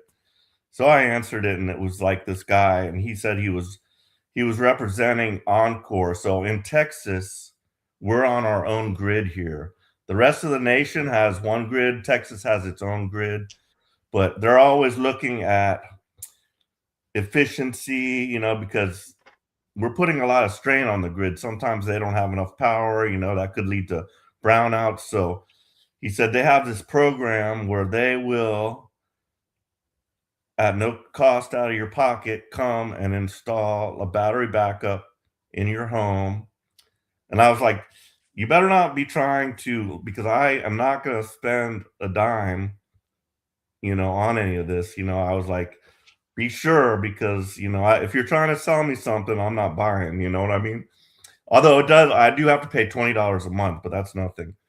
But so yeah, so they said the guy said, yeah, you qualify for it. They look at other things in your house about like your windows, and they might be able to help you with that. But I've already energy efficient my house. I've got new AC, relatively new, so I'm good in every other respect. But and there was a question on whether I would qualify for it, but he said, yeah, you qualify. So he's gonna come back Monday, and we're gonna, do the deal. So I will have a whole house battery backup if the grid, basically I can go off grid. So self-sufficient on electricity. And I have to Wow. also wonder if this got sent to me like for a reason, like something's going to be coming down here soon. It could involve extended blackouts, who knows what. But just have to ask myself, You're being protected. why this, the timing of this and everything. But I'm stoked about this. That's Yeah, that's amazing. good.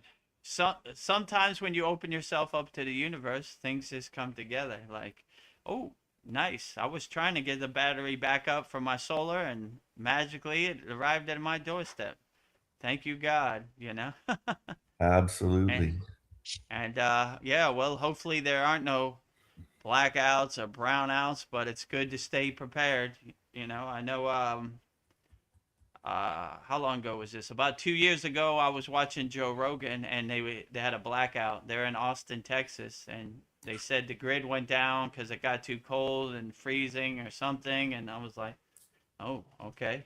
I, I guess it can happen, but if you got solar, then you should be good. The Yep. only thing is when it's cloudy or there's no sun, then less, but still That's It true. goes to the battery.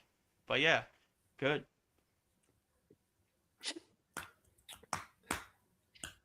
Yeah, that was about Yeah. it. That's exciting. But so is your bill gonna go down too with this? Is Yeah, it gonna actually, because one, I will not have to at night. I will no longer have to draw from the grid because it reverts to battery. When the sun goes down. So at night, the battery, as long as I have, there should be enough juice to last till morning. But yeah, at night it goes. It will save me from drawing from the grid. So yeah, it's going to be a cost savings also. Yeah. I don't Yeah, know. my house in Thailand, we have a lot of sun, so I have solar also. So this light up here, like, is a solar light. So like Oh, when yeah.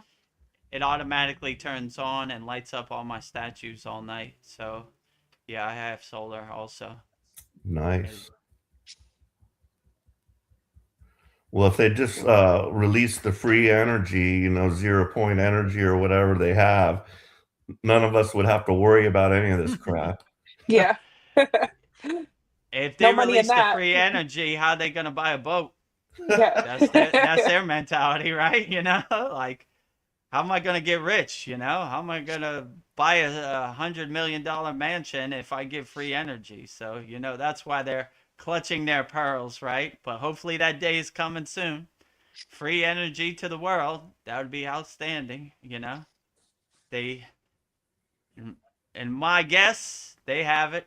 You know, I think give it to the world. It's meant for the world. You've had your run. You bought your boats. Good for you. Your mansion has too many rooms, and yeah, in 2026, let's have free energy, right? Let's uplift people, and you know, not I don't know. Yeah, give free energy to the world. That would be Yeah. a true blessing, right? It's expensive for electricity in America. It's expensive for all this stuff. Should be free. Be like the Indians. They don't know what a land deed is. They don't know what anything is. They just give everything freely. So go back to the original Native American ways. Yeah. Free for everybody. You are my brother. No need to pay for energy no more. But yeah, how can they buy a new boat if they give free energy? Yeah. It does not work in my favor. Oh, but it's okay. Screw your boat. We need free energy. What's that time of year where they have predictions? I have heard the prediction that there'll be like a power shortage outage. So I don't want that to happen, but it sounds like you'll be prepared if that happens. Yeah. Absolutely. Yeah. If the Yeah. power Maybe. goes off and you don't have solar, just go inside you inside you as you. I asked my guru when the C word thing happened. He said, "What do I do, Baba?" He said, "If you can't go outside, go Yeah. inside." So if you have no electricity, it's a good opportunity. Instead of going in your closet, just closing your eyes and go inside you as you. How are things going at your job, Paul? The transition, things going good for you or? It's still kind of quiet. I talked to the boss at the beginning of this month and he keeps saying he's coming. He said like maybe in the middle of this month, but he said Oh, that before, so I don't know. But like, um, it's slow. I didn't have one customer today, so I hate it when it's like that because I yeah. feel like I'm wasting my time and it makes time go by slower. I mean, it gives me a lot of time to go down many rabbit holes, Yeah. but Watch videos. I'll just be sitting there watching YouTube. Did you get a chance to watch that one with the plane disappearing into the Yeah, I thing? did watch that Yeah. actually. Oh, yeah. Amazing, right? That that was interesting. Those three lights circle around the plane, and then it just evaporates, or a flash of light. It's just gone. I was like, Exactly. oh man, I hope I'm not on the plane when that happens. Yeah. Right? You Telling know, you. I mean, I guess if I am, I had to call on Babaji. Babaji, I'm coming home. Yeah, Babaji will help you. Or like my father said, put your head between your legs and kiss your ass Just goodbye. mwah. Peace out. Goodbye. Well, to my Goodbye, cruel understanding, world. all those people are still alive. They've been captured, and they've, Yeah. been done with whatever the deep state does with those types of people. They got the scientists probably making them work for them, and the rest of the people, tough luck for them, I guess. They'll live in an underground city somewhere or go into witness protection program or something if they're lucky. But I don't know. But I don't think they Yeah. died, because it'd be much easier just to shoot the plane down with a missile or something. So they had that. It definitely went somewhere and reappeared somewhere else, in my opinion. But But still, like, even if they're in witness protection program, look how gross these people are. We need 2 scientists, so the other 300 people gotta eat it. You know what I'm saying? Like, Yeah. I don't want to eat it. I want to be a free bird. I want to go home to my family. It's in the best interest of national security. That's a good one, right? Nah. The best interest of national security is me going home to my family. I don't want to be in your witness protection program or your jail or, your your stupid black op programs. All of us got to live in a prison because you want 2 scientists. Gross, you know? Yeah. But it shows you, like, they'll go to any length to get what they want. Yep. They look at you like casualties of war. Yeah, so what? So what? Vedagurudev can't go back to his daughter. I don't care. We got our scientists. Eat it. Casualty of war. Like what? Casualty of war. So these people we think are protecting and serve us, they're like our slave masters. They look at us like sheep, losers. We tell them about aliens, they're going to jump out the window. No thanks. You know? So, I don't know, but yeah. Instead of enslaving us, you should be uplifting us. Free energy, helping people, protecting and serving. You're a civil servant. You should do the best job you can for the American people. Make a better way of life. Not clutch your pearls in your underground bunker. I cannot show it. How am I going to buy a boat Yeah. if I get free energy? I want all Like, I want all the goodies. we got to get these 2 scientists. If we got to kill 300 people on a plane, it's worth it. Casualty of war. They're Yeah, idiots que anyway. sera. Okay, goodbye, dummies. You picked the wrong plane today. What? So, hopefully the truth is coming out, which I think it's dripping out little by little, but Yeah. It's supposed to be. I don't take the truth from habitual liars. You see Yeah. what they do to us and mandate us and throw us under the bus every chance they get, send us to war, all that gross stuff. So yeah, hopefully next year will be a new dawn, a new age, and Yeah. free energy to everybody. No more divide and conquer. All the elites, they had their time. Goodbye. The 1% can't control the 99%. Aliens come here and have tea at my house, all that. Yeah. Just, it's not your job to gatekeep any of this information. You work for us. Tell us. Who gave you the authority to not tell anybody? And when I watch this age of disclosure, they don't even tell the president. They think they're the highest of them all, king of the universe. So Yeah. Power corrupts. we don't need to tell anybody, Wrong. You work for us. You're a civil servant. Tell us everything you know. We're not paying you to be liars. We're paying you to tell us everything. Oh, we can't tell you about aliens. Why? Oh, you'll jump out the window. It's not your decision to make.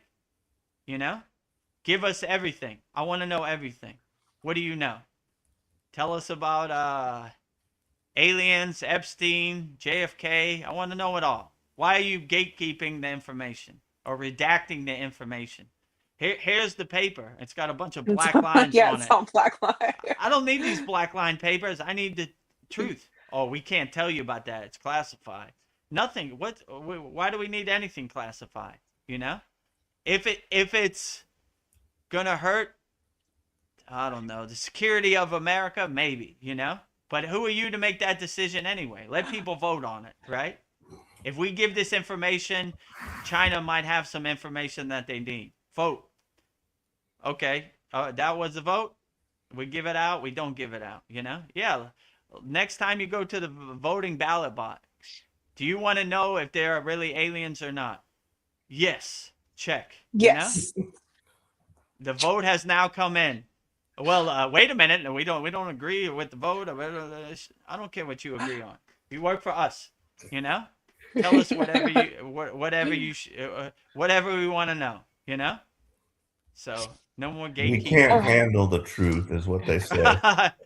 You can't handle the truth. Thanks, slave master, for making decisions for my life, Yeah. right? Like, you can. How do you know what I can handle? You're just making up ghost stories, you know? How do you know what my threshold of handling is, right? They just make up ghost stories and make themselves feel better, right? But yeah, what's that movie? A Few Good Men. You can't handle the truth. Yes, I can, numbnuts. Bring it on. I can handle the truth. You dummy. Who are you? You know?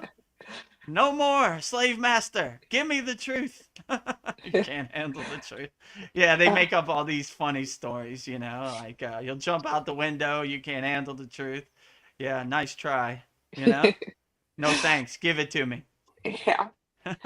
Yeah, back in the 50s, you know, Eisenhower, he's the one who said, beware on his exit, he was like, beware the military industrial complex. And he was looking into the alien, you know, thing, and he wanted to go to Area 51. And they said, no, sorry, sir, but that's, you know, above your classification or something. And then he threatened them that he's going to take troops there. So they did let him in, you know. But, you know, limited. They probably just showed him a few things. He had to threaten with troops just to get into Area 51, the president, you know? Yeah, if you're the president, who does have clearance? God? You know? Yeah. Who's above the president of the, you know, the commander-in-chief, the highest guy, right? Look how they look at our own president. I mean, what does that say about us, regular citizens, you know? They definitely like losers, sheeps, you know, slaves, you know, gross, you know. They tell the president to F off. They could definitely tell you to F off. So, yeah, like, what do you mean? I'm the commander-in-chief. I'm the highest ranking person in the whole United States. Show it to me. You're higher than me? Who elected you higher than me? Yeah, okay. Come in and see the aliens. Don't tell nobody, you know. So I really hope, and they said this in that movie, Age of Disclosure, that Donald Trump said, this could really cement my legacy. I'm the president that said, yes, there are higher intelligent beings from out of this solar system or whatever, you know. I hope he does say it. Come to the podium and say it, you know. That'd be cool. Keep our fingers crossed. Yeah. Keep your fingers crossed, yeah. You know, they're out here, you know. So we'll see. It's slowly trickling out.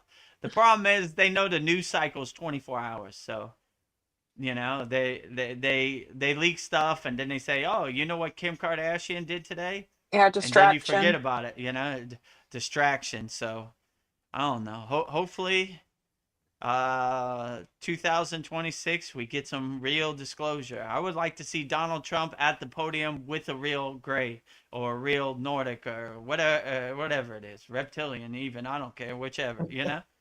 He's there. I would like to introduce you to my friend, you know, Lizard Man, you know. Oh, what do you have to say? Crispy Rosu. Okay, well, that's interesting. You don't see that every day, but Okay, at least Donald Trump's giving it to us straight, not trying to gatekeep it. Oh, Today Darren Carter's here. is an interesting day at the White House. We have a nice special treat for Christmas. Uh, a gray and a Santa Claus hat. Merry Christmas. Merry Christmas. Peace be with you, all of you. What is it? The interesting Christmas in 2025? Yes. I wipe on my eyes. Wake up, Vedagurudev. Is that an alien with Donald Trump at the White House in the press conference? Man, this is a crazy dream. Yeah. What? It's real. Oh, wow.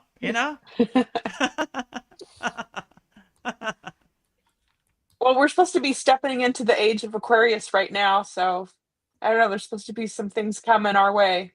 Aquarius rules technology, so who knows? Get your popcorn. It's going to be interesting. That's for sure.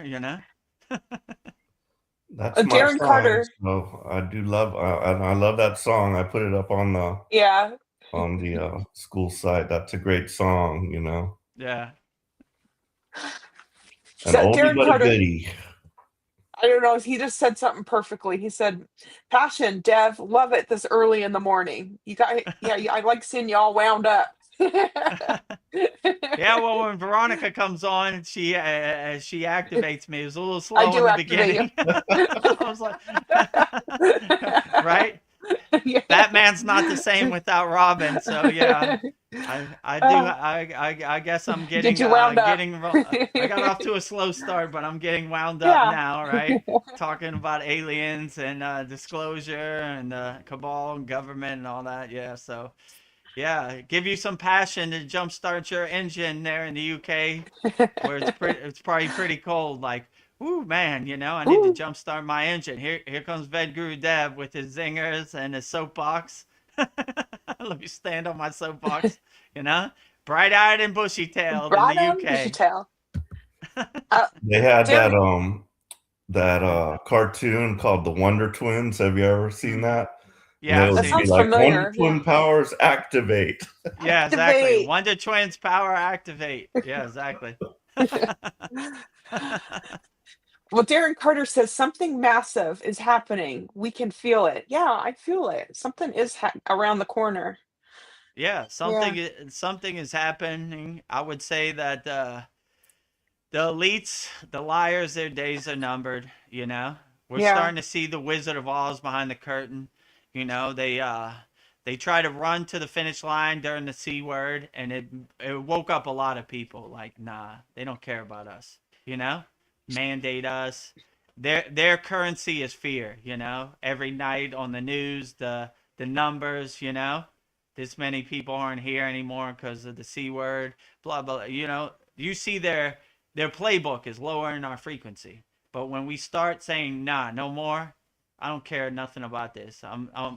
We're fearless, We're fearless yogis and yoginis, and we don't care about this, And you see the storyteller for the story he is, the Wizard of Oz behind the curtain, So, yeah, no more. We don't believe you no more. The boy who cried wolf.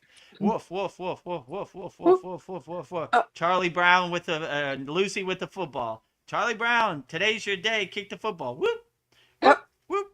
Epstein list. Whoop, whoop, whoop. Disclosure. Whoop, whoop, whoop, whoop, whoop. So they're always pulling the rug. They're always pulling the football. But yeah, I look at them like the boy who cried wolf. Like, yeah, sure, whatever. I don't believe you no more. Liars telling lies. We're not in Kansas anymore, Toto. No.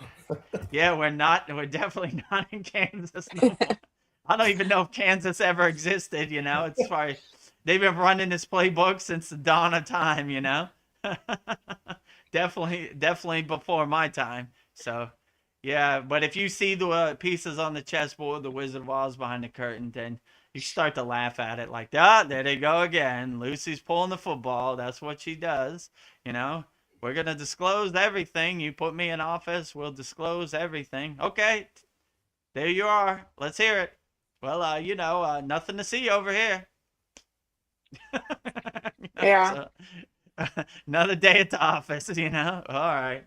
Well, I'll take what I could get. I like that movie Age of Disclosure. If you've never seen it, it's not a movie, it's a documentary about aliens, and it's got some pretty high level people in there, so check it out if you got a chance. Age Yeah. of Disclosure.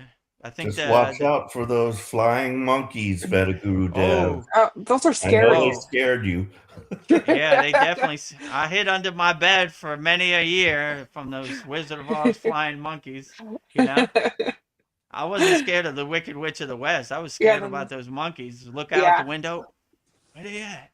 I know they're around here. Oh my God, you know? yeah. Yeah. It's so I, creepy. I, I would tell you when I was younger, the thing that scared me the most was The Exorcist. I was Oh, me traumatized Oh, too. by that's a that. yeah, Whoa, the pea soup and the head turning. Oh my God, I couldn't sleep for like a year after that. You know, I'm dating myself, but yeah, the flying monkeys were up there too. Exorcist was hardcore. Like I was yeah, like, damn, you know, I yeah, didn't even want to leave my house, right? You know, I couldn't go to sleep. You know, yeah, The Exorcist. That was the one yeah. that hit me the hardest when I was younger. I was like, damn, I shouldn't have watched that. Now I can't unwatch it. You know. Yeah, probably messed up the actors in that movie too. I wouldn't want that. Ugh. Like a lot of negative Yeah, energy. that's what they say, right? But yeah, uh, wow. Well, Darren Carter says, "Look how quick time is going, and other loads of glitching going on." Yes. Like, Yeah, time is definitely sped up. There's a lot of glitching I see out here in the simulation and the Matrix, you know? Like, yeah, I agree with you, Darren, my brother in the UK. It's speeding up. I don't even know where this whole year went. What is it yeah, right now? It's December 10th. Like, it seemed like yesterday was New Year. Like, you yeah. know, I know we made a lot of progress in our Kriya Yoga school, but I don't know where the time went. It It just is going pretty like fast. like Darren said, it's a super speed up. I was like, what? You know, and I do catch glitching a lot. You know, I was like, okay, you know, I sometimes out the corner of my eye, my favorite glitching is Babaji smiling and winking, Yeah. and Mataji. But sometimes there's some glitching like, I don't know, this matrix of simulation is starting to break. You know, it's starting to crack. You know, Yeah, all the Mandela effects and everything. true. Well, this is maybe something that you have some thoughts on too, Paul. Like, I don't know, growing up, I grew up in a small town, Grass Valley, California, and I remember that there was a lot of churches with bells. I don't hear Mm, bells anymore in churches anymore. And apparently, like hospitals, if that was like to heal you, you would like be in the frequency of the bells, and that would heal you.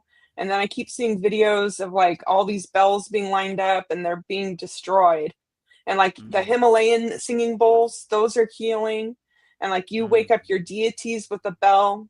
And I was just thinking true. how powerful it would be to like have these huge bells all over, wherever you're living. Like that, if that does heal you, then we wouldn't need doctors and pharmaceutical drugs to heal us. But I don't know if you guys, I don't know, that just keeps coming in my timeline of like bells being destroyed, and you see them all lined up and the bells are all cracked and useless. But Well, I if think, if they destroy bells, that's their problem. In my house, I have a bunch of ohm wind chimes, so I have yeah, bells all over, like yeah, you get your wind bells. wind chime, and I do my puja. I ring the bell to wake up each deity and offering the sound vibration to each deity. So yeah, I mean, whatever they do, they're gross and they're dirty anyway. So if they destroy bells, that's their karma, not your karma. If you enjoy bells, have as many bells around your house to uplift you. Every time the wind blows in my house, the wind chimes go off and the bells, and I enjoy it. So, Yeah, don't let them tell you what you can and can't do. Be a free bird. If you feel uplifted by bells, have as many bells as possible around your house, and yeah, I'm gonna bell it I up. would say, yeah, bell it up. They're destroying the bells. losers destroying bells. I got all my bells. I'm ready to go. Yeah, I So, remember like churches. I remember like the churches would have bells ringing through the mm, town. It was like there I don't hear it anymore. So yeah, yeah. What a gross person to go into church and destroy the bell. yeah. Leave them to their sacred bell and ritual. Like, no, they ring the bell during mass. They ring the bell, and I like it. I enjoy it. I look forward to it. Uh, who who are these losers out here destroying bells? Get lost. Leave the Yeah, what bells is alone. I'm trying to remember. It was like monks at the beginning of the year they'll ring a bell like 108 times. And Of like it course, just yeah. yeah. I mean, the Himalayan mountains are a 24-hour symphony of bells. Yeah. Yeah, all vibrations. Like, leave those monks alone with their bells. I like it. Yeah, they have all kinds of bells. The Buddhists in Thailand, they have like 108 bells, and they go down the list and ring the bells. Brings you good luck. I like it. Ring as many Yeah. bells as you can. And these people out here, leave our sacred bells alone. Yeah, sound and vibration so healing. I think that'll be like the new technology to like heal us is be like Mm, vibrations, healing sounds. Yeah. So, Yeah, at our studio they have this like big bell. mm. It can fit over your head, and they'll like put it over your yes. head, and then they ding it. It's pretty cool. They They did put the that to bell me. on your head. Yeah, it's like a Oh, big, cool. but it has like a handle on top, and then it's like a big round thing, like almost like a helmet, and they go over your head with it, and bang, bang. That's cool. Yeah, I've seen like big, huge singing bowls, and you'll like step in the center of it, and they'll Mm, like ding the singing bowl, and it like right. vibrates through you too. Hmm. Yeah. Every morning when I come in my meditation room, I ring the bell 3 times. Ding, ding, ding. Yeah, Let yeah, I put all my deities asleep when I go to bed, then pull the cover off them, wake them up, ring them with the bell and the puja light. So yeah, ring your bell as much as possible. yeah. But You're yeah, I could just see them now. Like, wait a minute, we just gave free energy. Now you want our sound vibrations too? Dang it! like free healing too. Right, free healing. How are we gonna make money off of Yeah, medical insurance? yeah. We had a good thing going for a while. Yeah, they But they don't there's want us hope. to see that. There's hope in the Himalayan Yeah, mountains. They have all this. So yeah, the Buddhists, they're all on to it. They know what's going on. Yeah, I do that in the morning. Also, I have the ones on a little string, and you Yeah, ding them yeah. together. yeah. They look like little UFOs too. I always look at that and I'm like, looks like two little UFOs. Bing. Oh, hit them Ding. together. Yeah. Darren Carter says, deja vu is going through the roof. It is. It's cracking the roof. Darren Carter, you ain't kidding, my brother. I mean, daily basis, I see deja vu. I've been here before. I've been in this situation. Yeah. So yeah, deja vu is almost like all day, every day. In my case, I definitely have deja vu a lot. I agree Yeah. with you, Darren. It's happening a lot. Yeah. I'm like, have I done this before? This is my, Yes. my first day at the rodeo. I've been here. I've done this before. I've been in this situation. Yeah, it's happening a lot for sure.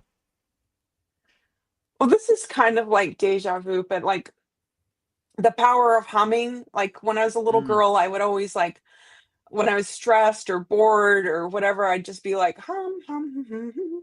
I don't know, and mm. then like just hum doing the hum bija sound, the throat sound. It like relaxes me. Just going hum, and I can feel it vibrate through my whole body. It like something about just humming like relaxes you.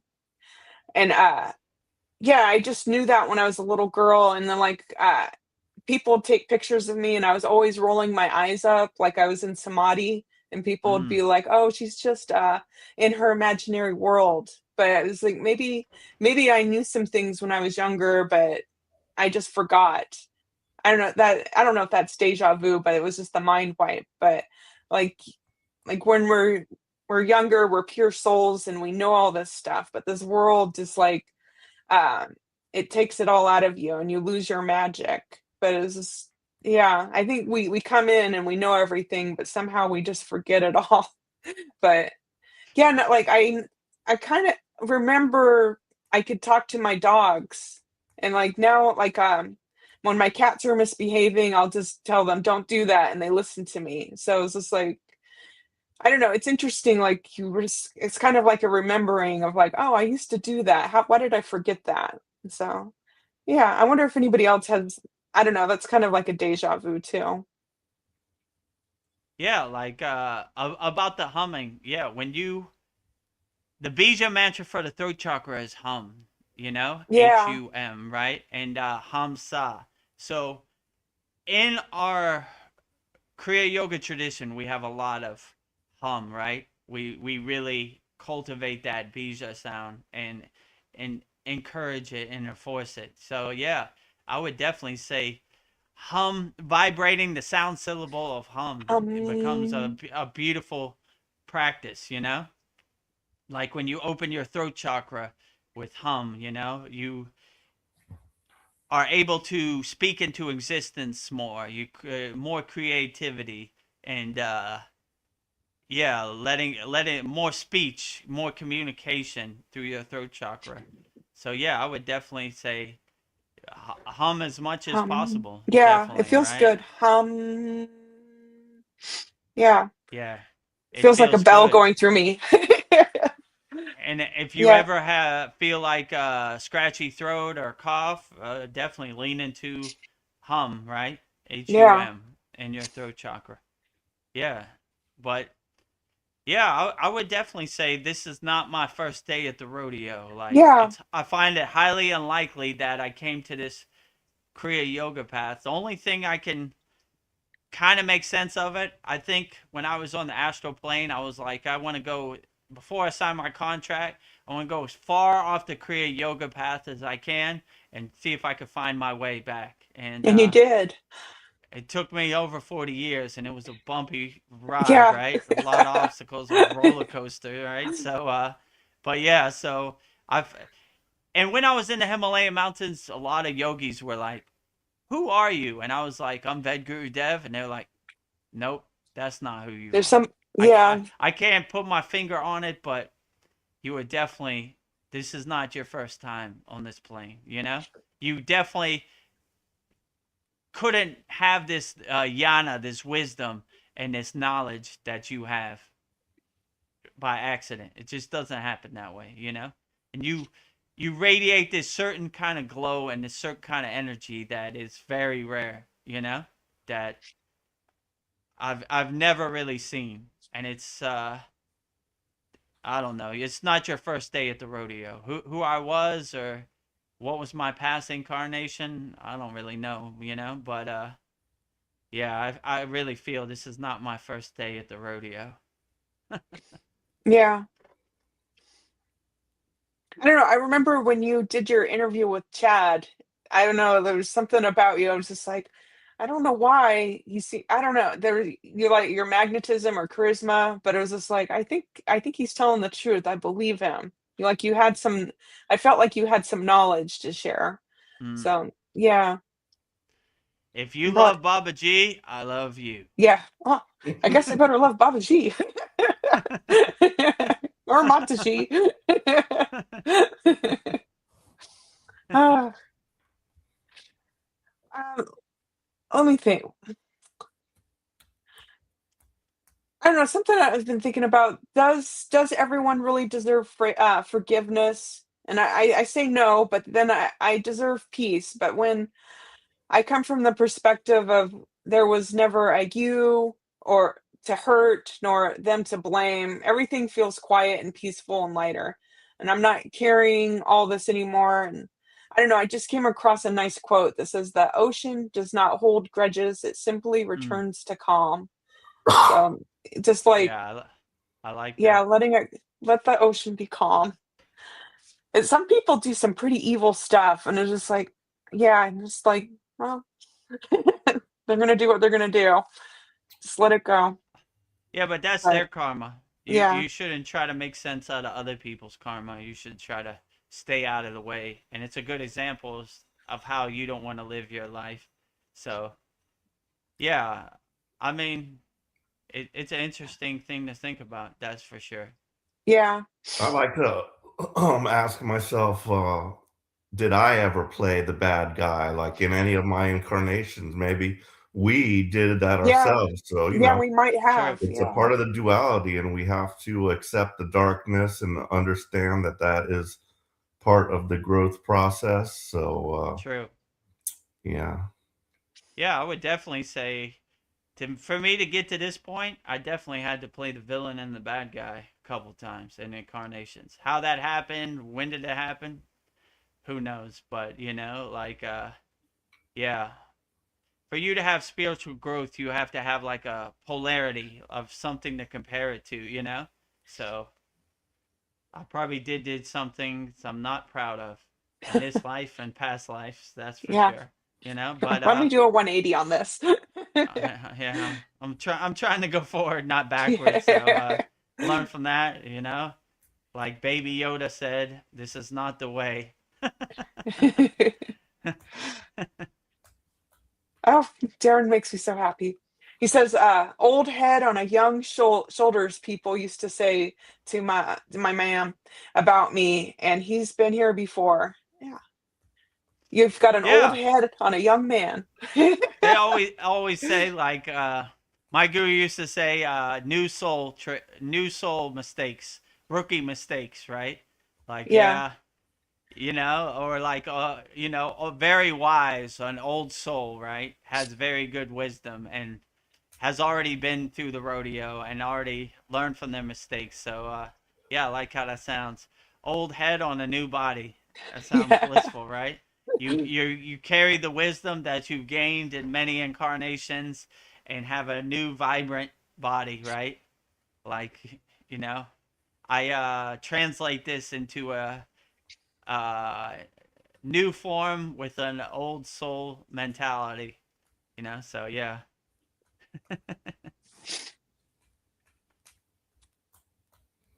Yeah, so like, I had a dentist appointment. This is another kind of weird little ooh, synchronicity, but I did not want to go. They said I got a crown, and they said just by X-ray, they could only see it by X-ray. They said it's like got a gap under there or something. They said some bacteria or plaque could get in there, and then eventually you'll need a root canal if that happens. But I was just like, I'm not having any problem with that tooth. I really, I hate to go in there and get that injection, and then so I got the time of my appointment confused anyway, so this is weird, but I did not want to go. I'm like, dentist tomorrow, and I got up early and stuff, and this is just like a thing where it just worked out kind of perfect, but so the phone rings, and sometimes I don't even answer that, but I look and it's a doctor or something, and I'm like, well, and it was like 7:15, and I thought my appointment was at 9. I was going to leave at 8. And she's like, the doctor's not going to be able to see you today. They're out of town or they're sick or something because you've got 8 o'clock. And I was like, oh, 8 o'clock? I would have been there late anyway. So it was like they hmm. canceled it. I didn't have to go. I mean, eventually I'm going to have to go anyway. Or just like, I'd rather just like monitor it. But anyway. But yeah, they appointment got canceled. I would have missed it anyway. So yeah, it was kind of a little weird thing that happened. Well, Yeah, like I don't know. like in Thailand, I lived my life like that. Like when I came here, I realized that they have what's called Thai time, which is an excuse for them to show up whenever they feel like it or be lazy. So now I just do what I do, and if they cancel the appointment, I look at it as a blessing. Like, all right, cool. I didn't make any plans or change my day. I just let it happen the way it happened. So Yeah. like, if someone cancels an appointment, it was like, all right, that's cool, because I'm still doing my thing anyway. I'm gonna adjust and look for the opportunity to fill in that space with something else. So Yeah, but I was happy. I was stoked. I was like, yeah, no appointment today. Thank you, yeah, Baba G. yeah, exactly. It was true blessing. Yeah, yesterday was supposed to be my first day at my new job, but Mm. my boss was just like, let's do it today. But yesterday I was so tired. I slept until 9 and I was supposed to be, I would have had to been there at 5. So I was like, oh, that worked out. I was too tired to start my new job anyways. So it's kind of nice when these things happen and they don't Mhm, work out, but they worked out because they didn't work out. So exactly. yeah. Yeah. Well, speaking of the dentist, I keep hearing that it's like your wisdom teeth are important, but my dentist, he talked me into removing my wisdom teeth because I have a small mouth, and he said that I'm going to get cavities, and it's really hard to clean them. And Mm. I supposedly like if you disrupt the nerve lines from your wisdom teeth, you're I don't know, it's like important to keep your wisdom teeth, but I feel like I'm perfectly fine. But been hearing a lot of stuff that you don't ever remove your wisdom teeth, but maybe that's something that you can like blow healing energy at too, and it's gonna be fine. But or maybe like hearing that it's bad makes you think it's bad, and that you don't want that thought in your mind. But I don't know. Mine I were know. removed, and my daughter had hers removed, and Yeah, my wife just had hers removed. Um, but yeah, it makes you wonder, like, why do we even have wisdom teeth if they cause so much problems, you know? But yeah, but yeah, I don't think it's a problem. yeah, Yeah, I wouldn't say it's a problem. Like, you try to get us into a higher state where you're unaffected by anything, right? Like, yeah. wisdom I'm, teeth I here, still have wisdom wisdom. teeth there. Yeah, you're unaffected by it, right? Like, it doesn't make you less of a yogi or yogini if you have your wisdom teeth, But yeah, there's a lot of stuff out there on the internet that tries to get in your head and dance around, but I would just stay unaffected. If it hurts you, then that's a different story. But if you're unaffected by it, you just be like, oh, okay, you know. Yeah. They say a lot of stuff about a lot of different things, and I mean, I see things almost daily on the internet about Kriya yoga, about yoga. I'm like, come on, get out of here. I mean, look at what they say. If you open your third eye, you'll let the You devil go in. crazy. Yeah. This type of stuff. Okay, yeah, whatever. Opening it right now. No Yeah. devil. Never seen him. No experience. Ghost story that doesn't affect me. Yeah. I don't even want that thought in my mind because then it might be maybe I'll make it real. Yeah. It's like a Yeah. mind control thing. You don't even want to crystallize that thought. You want to have thoughts that really uplift you. And if you're going to manifest something, you don't want to manifest the devil. You want to manifest the Powerball lottery. Yeah. Not the devil. Manifest good things. So focus on what uplifts you and makes you Uh, better. Definitely don't invoke the devil, if possible. Darren Carter says, loads of fatigue going on around the people I come into contact with. Yeah, people do seem really tired.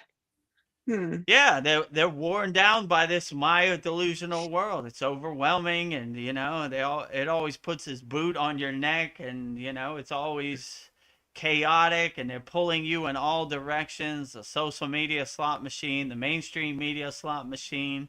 It's overwhelming. Like if you attach yourself to that, you just want to fall out and go to sleep. Like you said, fatigue. You want to go to sleep on the floor. You're tired.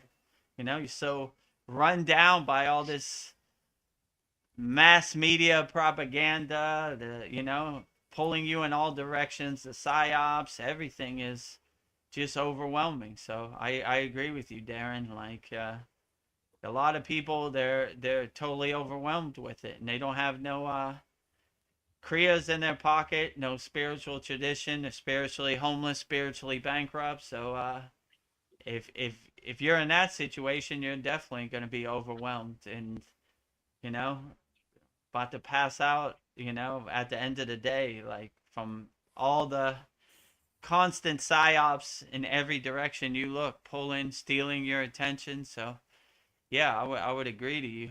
And if somebody out there is going through that, go to freekriyayoga.com. We'll give you some basic Yeah. techniques to integrate into your daily life.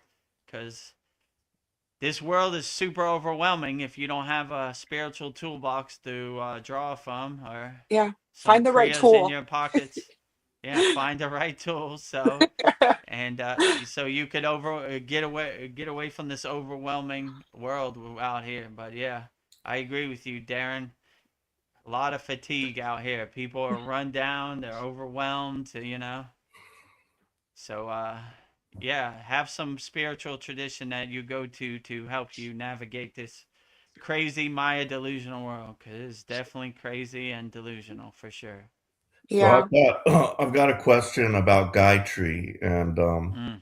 I want to like each of the gods or goddesses, like Lakshmi is prosperity. I wanted to know exactly what how I should be focusing my energy when I'm chanting the Gayatri, because when I'm doing Lakshmi, I'm just like thinking about how thankful I am that I have everything I need, and about prosperity, and also what the mantra means. I know you've like done it in class before, but if you could go over the Gayatri mantra, the meaning of it. Yeah, Gayatri Mantra means I'm invoking the Shakti, the divine feminine energy, and I'm lighting every cell in my body with inner divinity, and I'm radiating that glowing inner divinity. I'm a walking nuclear power plant of inner divinity. Like we're lighting our inner lamp with our inner divinity and radiating and glowing that out and vibrating that out. So that's pretty much what the mantra means in a Shakti kind of feminine kind of form. Like Shiva's similar too, like radiating pure consciousness, but this is the most profound way to light every cell of your body with your inner divinity, or light your inner lamp, or obtain the divine light inside you as you. I would say that's basically what the Gayatri mantra means. I forget which class it was, but we broke down each bija mantra. But yeah, I can send you that again, Paul, if you want. Like when we give mantra diksha in our class, we go through each bija, right? Om, the primordial sound of the universe. Next, next, next, next. So it basically puts the puts together the whole puzzle and the whole meaning of it. But yeah, I could send that to you again. But from what I remember, that's what it basically means: lighting your inner lamp, radiating your inner divinity, lighting every cell of your body with your inner divinity.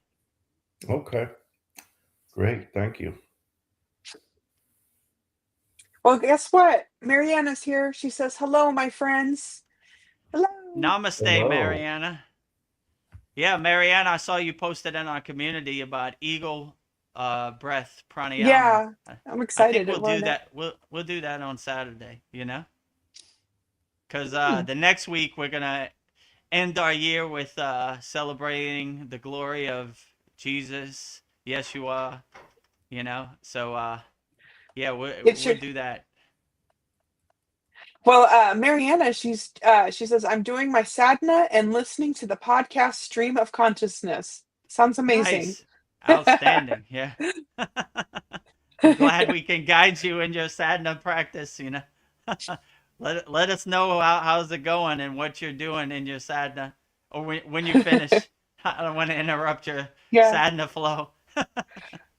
Well, Mariana says, yes, I am so excited about the eagle pranayama.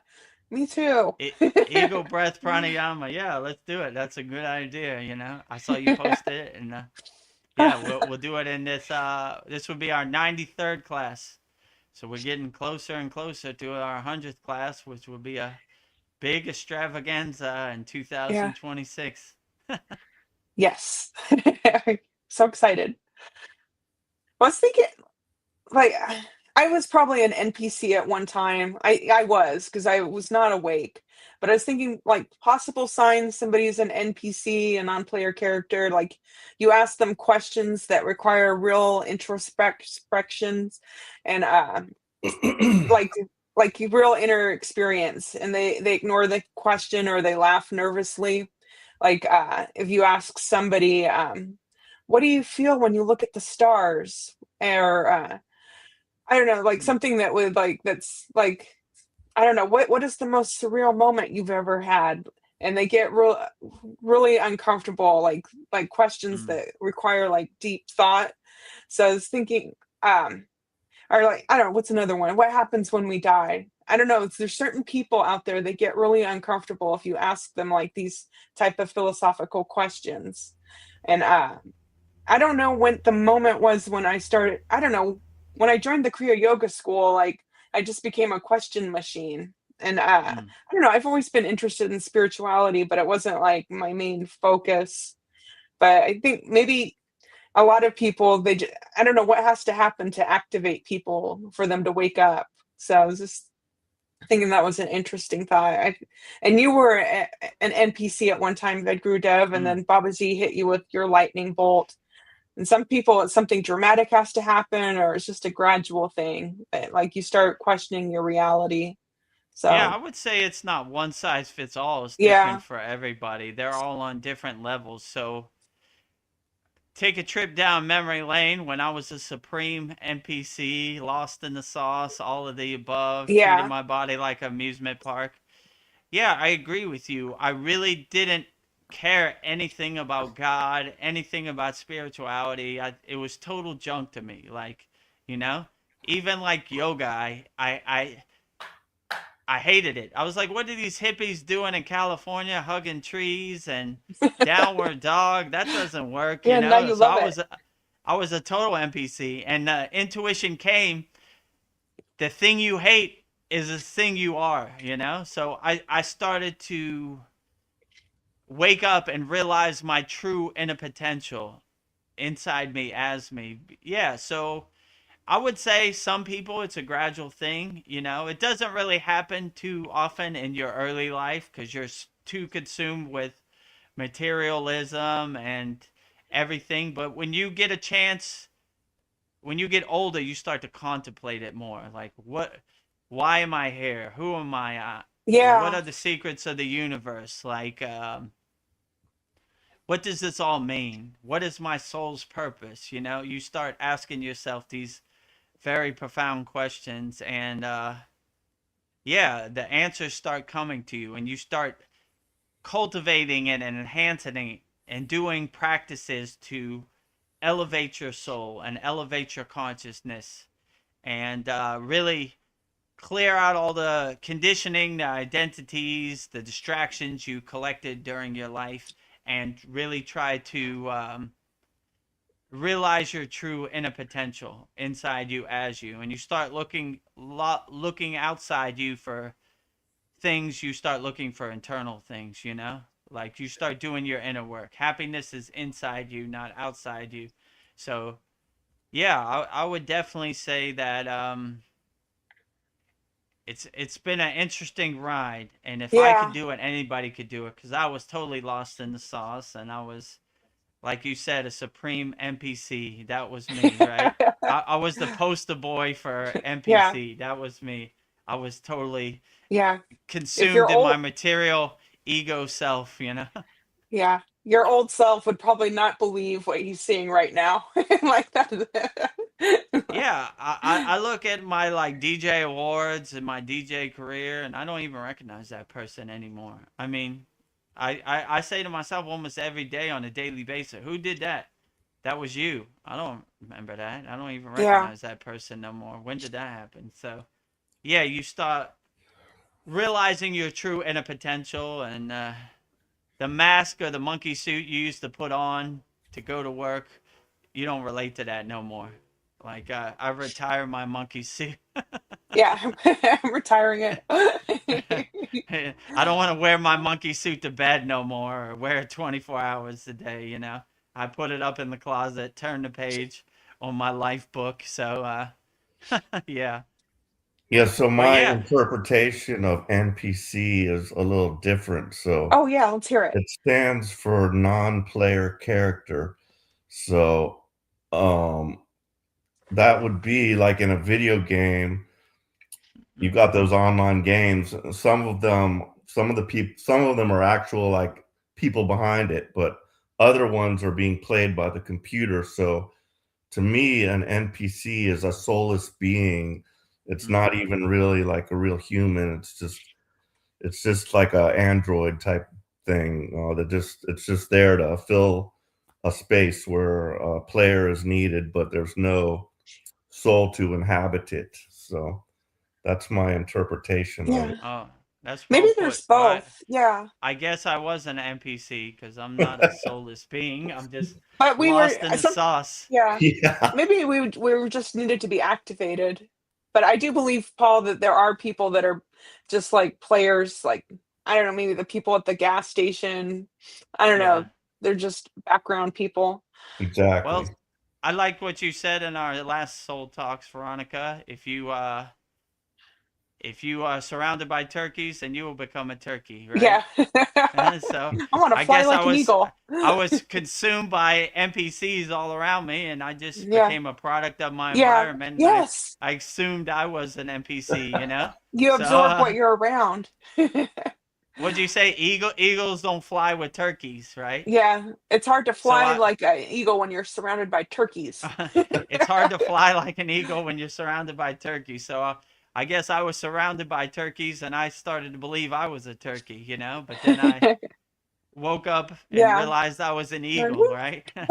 I want to fly like an eagle. I don't want to be one of these turkeys. So, yeah, I Yeah. guess I was a product of my environment. I was just surrounded by NPCs, so it hypnotized me into believing I was an NPC. Then Baba G hit me with his lightning bolt, you know, smacked me across my face. I woke up and say, "Oh, eagle, not turkey." Yeah. I know who I am. That made me think about the ugly duckling fairy tale. You know, it was a Mm, duckling, but you know, it thought it was a duck, but it was really a swan or whatever. yeah. Darren has a No, story. Oh, go on. I was just gonna say no eagles, no turkeys here, all eagles. Yes. Darren says there's a yoga teacher who lives near me. She goes Mm. by every day pulling a trailer full of straw with her mountain bike. She doesn't stop. What a legend. She's 90 years young. Wow. That sounds, Yeah, I can visualize it. that. If you could do your sadhana consistently, you'd be surprised. You know, like definitely yoga is like a night and day difference for me. Like you know, like you'd be surprised. I've been in some initiations where there's like 70-year-old lady and she's doing all the advanced postures and hatha yoga and everything. I was like, damn, you know, like wow, Yeah. what an inspiration. I agree with you, Darren. She has her bike and her straw, and she doesn't give up. She Yeah. has It her keeps going. yoga techniques, the way to like wind behind her sail, and it's a good example of like if you really commit to yoga, you know, this father time Yeah. has no effect on you. I mean, we're Yeah. never gonna get out of here alive, all of us, but you can prolong your Yeah. life by just implementing some simple yoga practices into your life, and that's basically the kriyas we do. The Sitas basically invented these kriyas to enhance their life. They were like, I want to live as long as possible and get as far down the spiritual path. So hopefully I don't incarnate, but if I do incarnate, I'll pick up where I left off. So that is basically the ultimate goal of yoga, especially hatha yoga, to maintain your physical body as long as possible. I told a story. There was one yogi who I met in the Himalayan mountains. He was over 100 years old. He just did the shoulder stand pose every day, which Yeah. is, I think it's number 3 in our series of 18. So I go, no other asanas? Nope, shoulder stand pose. So that inversion, that upside down position, of the shoulder stand pose, he attributed to his long life. He didn't do hundreds of thousands of Kriyas. He just did the shoulder stand pose, you know? And I was like, Yeah. wow.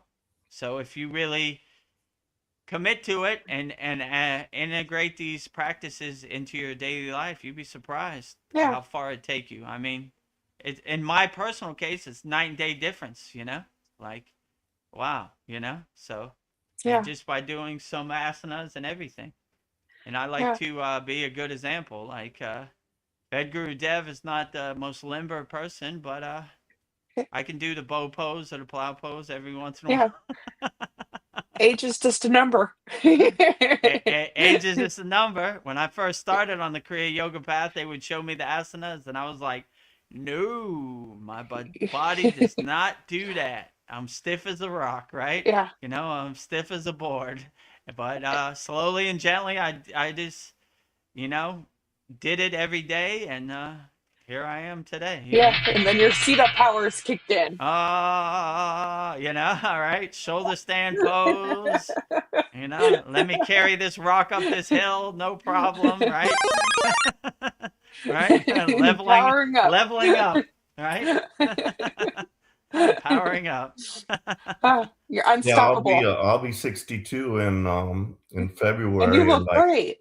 I got my youngest age estimate ever at the Quick Trip. I was getting my beer, and they were like, they said something about carding, and I just mentioned, oh, I'm 61, and the girl was like jaw dropped, and she was like, I would have said you were like 39 or 41 at the most. Oh, what a So that was compliment. the lowest one I ever got, but it's frequently around 45, you know, and so that's still Nice. that's a Yeah, good 15 great. years less than what I really am. But if you look at a lot of people my age, you know, oh, they're in bad shape, you know. Yeah. You know, they're hunched over, or big Yeah. beer gut, or you know, some of them are on canes and stuff. But so yeah, it's definitely in like, yeah, like when I see the yoga instructor and how she can bend, and I'm like, I'm still not there yet, but I'm like, everybody should be able to do that, you know? It's like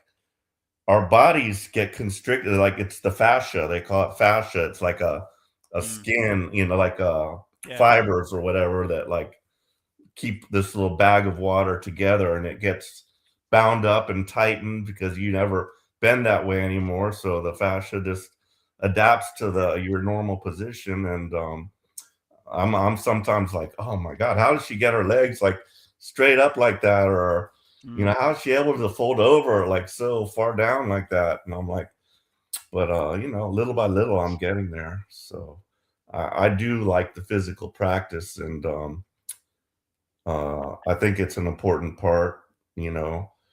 And you know, also like, yeah, just when I'm doing the physical practice, I get pulled out of my head, you know, and into my body. So, you know, I'm not thinking about all the Maya stuff. I'm just like thinking about my body and like just feeling different, you know, aspects. I'm like, oh, that doesn't feel right. Like I feel like I should be more flexible right there, or, you know, whatever. Just noticing small things like that. So Yeah. it's interesting.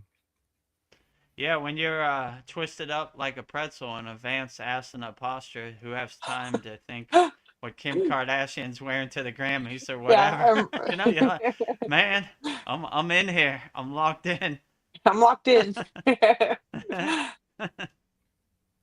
Well, I've been thinking, like, when you meditate, you're cleaning the energetic field, and True. I'm not just helping myself. I'm helping the environment of everyone around me, and my peace becomes their peace in meditation. True. So I don't know, like meditation feels like kind of like mind control in a way, but also if I just sit, I've noticed like if I just sit in silence for like 30 to 60 minutes, like solutions will come to me, like problems I have, just being quiet, like all these things that are not even thinking, but it's just like whatever problems I have. I think if you could just sit for 30 to 60 minutes, like whatever issues you have, they like magically, like the answers come to you. And I just thought that was interesting. like how important meditation is. Like it could like solve all your problems. Yeah, absolutely. When you sit alone and be alone with yourself, they say silence is the best teacher. So like just by taking a few moments of yourself, calming your mind, the world kind of dissipates. It's like clouds passing in the sky. And yeah, by meditating, you really clean out your house and uplift yourself. So yeah, I would Yeah, it's say kind of yeah. meditation is very profound. I lost my train of thought there, but Yeah. I don't know, I we had it doesn't something. seem like we're doing anything, but by just being quiet, like you're getting all these downloads of like, oh, this is what I should do for this problem, and I should do this and this and this. And I'm not doing anything, but things are happening by just being quiet and doing nothing. But things, I don't know, it's an odd thing to say, but things are happening doing nothing. Yeah, like I Yeah, said, silence is the best teacher. yeah, So when you're alone with yourself, my guru used to say we're having tea on our crown chakra with God. So, or having a meeting with God or meeting with yourself. So you start to get insights and you start shedding the distractions and really focusing your energy on whatever problem you have at hand and really leaning into it. And the solutions come when you just become a good listener and just cultivate your inner silence, which is called Mona. So yeah, I always like to sit in Mona, and the answers are readily available, and I just kind of open the crown of my head, and the stream of consciousness hits the crown of my head, and I get yeah, downloads and insights. Where they come from, how they come, who knows? But yeah. yeah, very profound. Are you saying that doing nothing is actually something? Yes. Yeah. Yes. Like, yeah, like, like, yeah, you're like you're planting the seed to do something, but as doing nothing. It sounds backwards. Yes. It made sense in my head. Now I'm saying it, I'm like, oh, well, Paul, Darren Carter, he sent, it's all the love I send you, Paul. Thank you, Darren. We never get Likewise. enough love. Transmuting love as much Yeah. as possible. Darren says everybody is super flexy under anesthetics. Like, well, I can't say that Yeah, word. yeah. When you're under certain chemicals, you're not thinking 100% clear. So Mariana says I am doing the bridge and wheel pose, then mm. half wheel, but every time I press the top of my head against the floor, it feels like I have water in my nose afterwards. Ooh.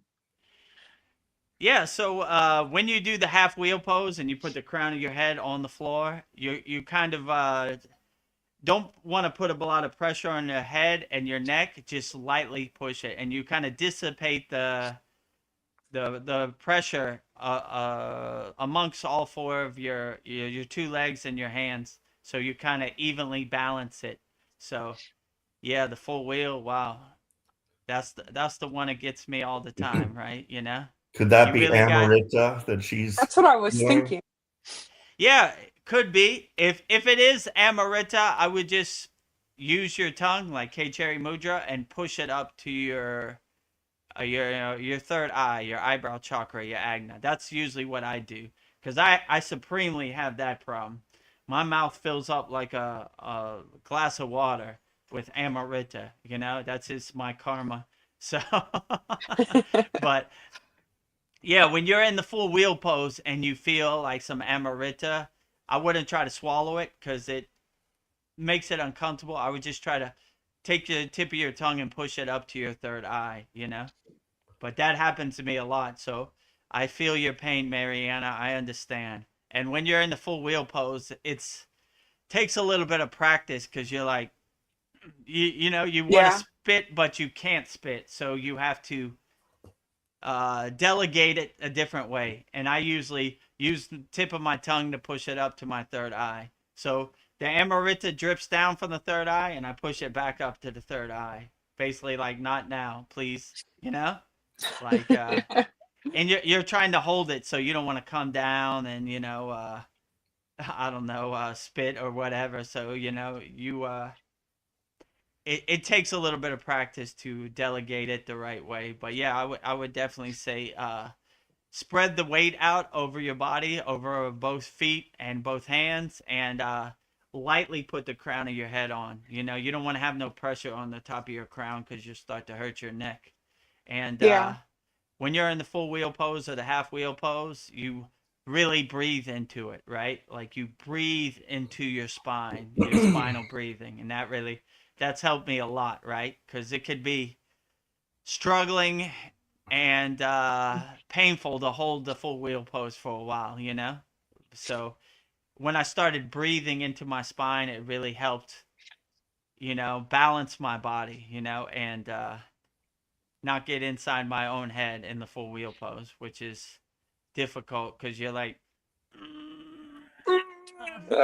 Yeah, I'm stuck. so it you have a tendency to hold your breath, but when you can start to breathe, it helps balance you out and dissipate the struggle. So yeah, I really breathe through my nose as much as possible. Breathing out all the stress and tension when you're up there. But yeah, take some practice. Definitely for me, full wheel pose is one of those ones where you're like, okay, we're going to war today. And the half wheel is a little better because you're kind of balancing your weight. You have your head. It's like a 5-point stance. You have your head, your hands, and your feet to kind of balance it. But when you're in the full wheel, you don't have the luxury of your head to balance it. So Yeah. you're just up there in the universe. So breathe in the peace and bliss, breathe out the stress and tension of the full wheel pose. That would probably be my best suggestion. And do spinal breathing, through your spine from your root to your crown. Since you've got such a surplus of Amrita, I think we should bottle it and sell it on the school store. Yeah, maybe. Once Thailand gets the mail, Have a vial of my spit. a vial of Vedgurudev's Amrita. Yeah. If you see behind the scenes of Babaji's quote, I have to spit because it like collects up. For some reason, Yeah. anytime I read something or think, it really collects up. So yeah.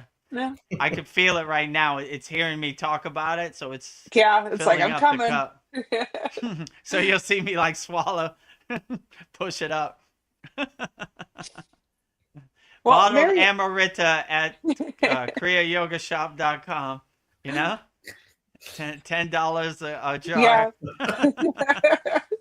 Vedgurudev's official authentic Amrita.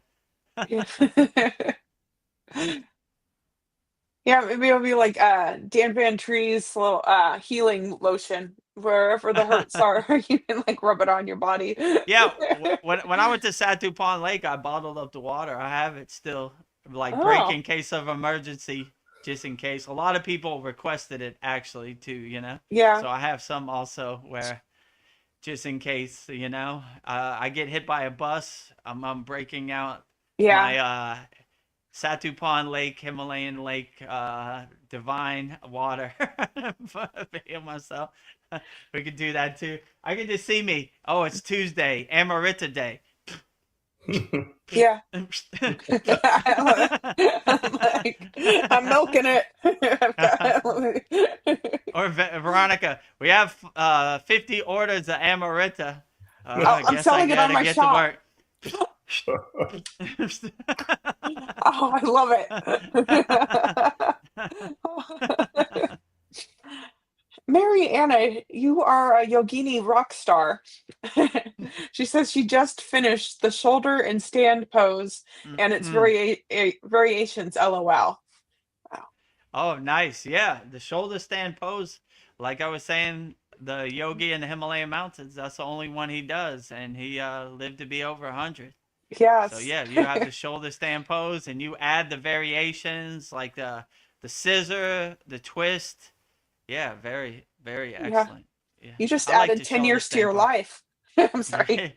Yeah, yeah, you just added 10 years. Yeah, exactly. Nothing can stop you now. I'm just thinking also if we can just, live a little longer, maybe another 10, 20 years, the technology that's going to be coming, they can just print you a new organ if your organ fails or something Yeah, like that. So I it's think, coming. life extension is coming also. I mean, it's been getting longer and longer, but I think it kind of got to a point where now it's like leveled off and all the crap stuff is starting to take a toll. But yeah, I think the technology is going to be there to heal a lot of conditions, or arthritis and stuff like that.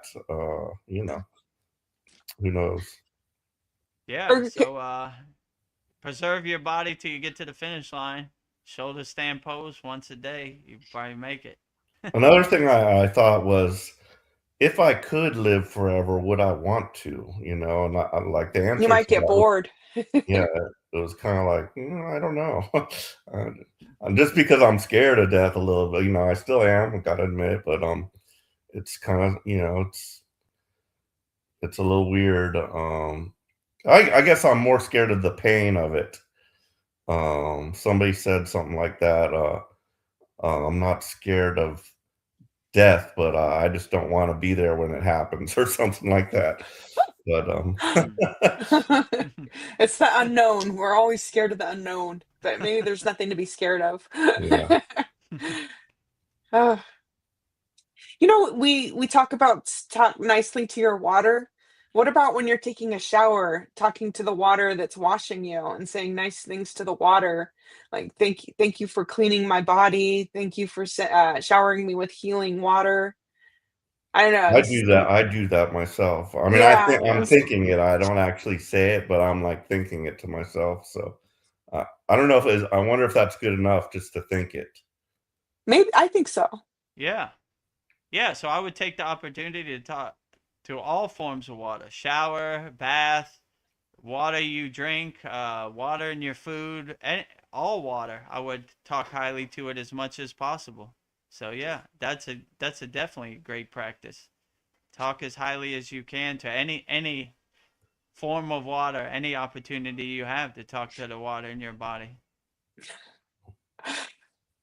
Mariana says, but the rates of cancer are skyrocketing, and it's concerning. Vedgurudev, is there anything in Kriya Yoga that could possibly keep you healthy or protect you? Honestly, I'm a bit afraid of cancer. I Hmm. would say by the asana practice that you're doing, you should be okay. I would say you're better than okay. I wouldn't will really worry about cancer too much. My guru used to say, think disease, you have disease. Don't think disease, you don't have disease. And this is more of a hardcore yogic approach. So I wouldn't put cancer in your vocabulary because then you're kind of acknowledging it. I'll be like, it doesn't exist in my universe. But I would say by you doing your yogic practices, eating right, having the right mindset, you should be okay. You should be able to overcome cancer as much as possible. You're doing all the right things, Mariana. So I would say definitely keep up the good work. But Yeah, I think stress is like the major cause of most of these diseases. So mm, stress does get addressed in yoga. true. We're regulating our nervous system using our breathing techniques. Yeah, we're eliminating stress, and just we don't let shit bother us anymore. Right. Yeah, we breathe in the peace and bliss. We breathe out the stress and tension. So with every breath, you just breathe out the stress and tension, and you'll get to a point where stress doesn't even exist in your universe. I don't ever think of stress. So just be a stress-free yogi out there, a yogini out there, and yeah, don't, like Paul said, don't let stress get to you. Don't try to really make sense of the world. Just try to relax in a constant state of being and peace, comfort, harmony, and freedom. And yeah, you'll be surprised how these so-called things people say will affect you don't really affect you anymore. You're like, nah, you know, cancer doesn't exist in my vocabulary, in On my my vibe. dictionary. That's what Darren says. Focus on what you do want. Yeah, don't Yeah, focus on true. bad. Yeah, focus on good things, you know, not bad things. You want to invoke abundance, wealth, prosperity, good health, unconditional love, you know, your soulmate that uplifts you. And once you harmonize yourself on that frequency, then you'll be surprised of how things kind of come together. Yeah. I think I said this earlier. We don't invoke the devil, we invoke peace and harmony into our life, right? I'm not calling, hello, come over here. I want you to exist in my universe. No thanks, you know? Yeah. So all, Know all when to these walk lower away. frequencies, we don't acknowledge them. They don't exist in our universe. We only welcome peace, harmony, love, abundance. All the other lower frequencies, we leave them out in the cold and rain. They don't exist in our universe. About cancer, this is a weird thing that I did hear that I heard, and this is in England, that they actually have a law that it's illegal to cure cancer, you know. So What? it's Mm. another thing, just like the energy thing. Oh, we can't afford our boat if you don't have cancer. Like, oh, how are we going to get our money for our new boat? You know, so All right, we're Yeah. selling Vedagurudev Amrita on our shop. Like, we're gonna cure cancer. Yeah, look at that. There's a law you can't cure That's cancer. What? crazy. We should be helping people. We should be healing people. We should be uplifting people, not throwing them under the bus. Yeah, like Paul said, how am I going to buy a boat unless there's cancer here? I need a new Mercedes so I could drive around England, you know? We don't the money's not in the medicine. It's the money's not in the cure, it's in the medicine, you know? So Hmm. that's what they would say. So, yeah, you begin to see the Wizard of Oz behind the curtain. So, I would hope that they give everybody free energy. I would hope that they give everybody a cure to cancer. I would hope they do everything to uplift people and make people better.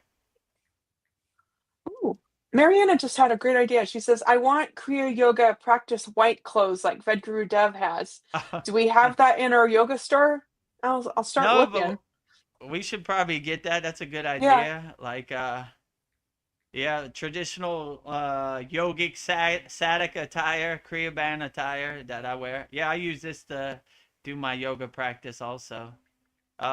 They have long sleeve and they have short sleeve. That's a good idea. Maybe we should try to find that. You Yeah. know?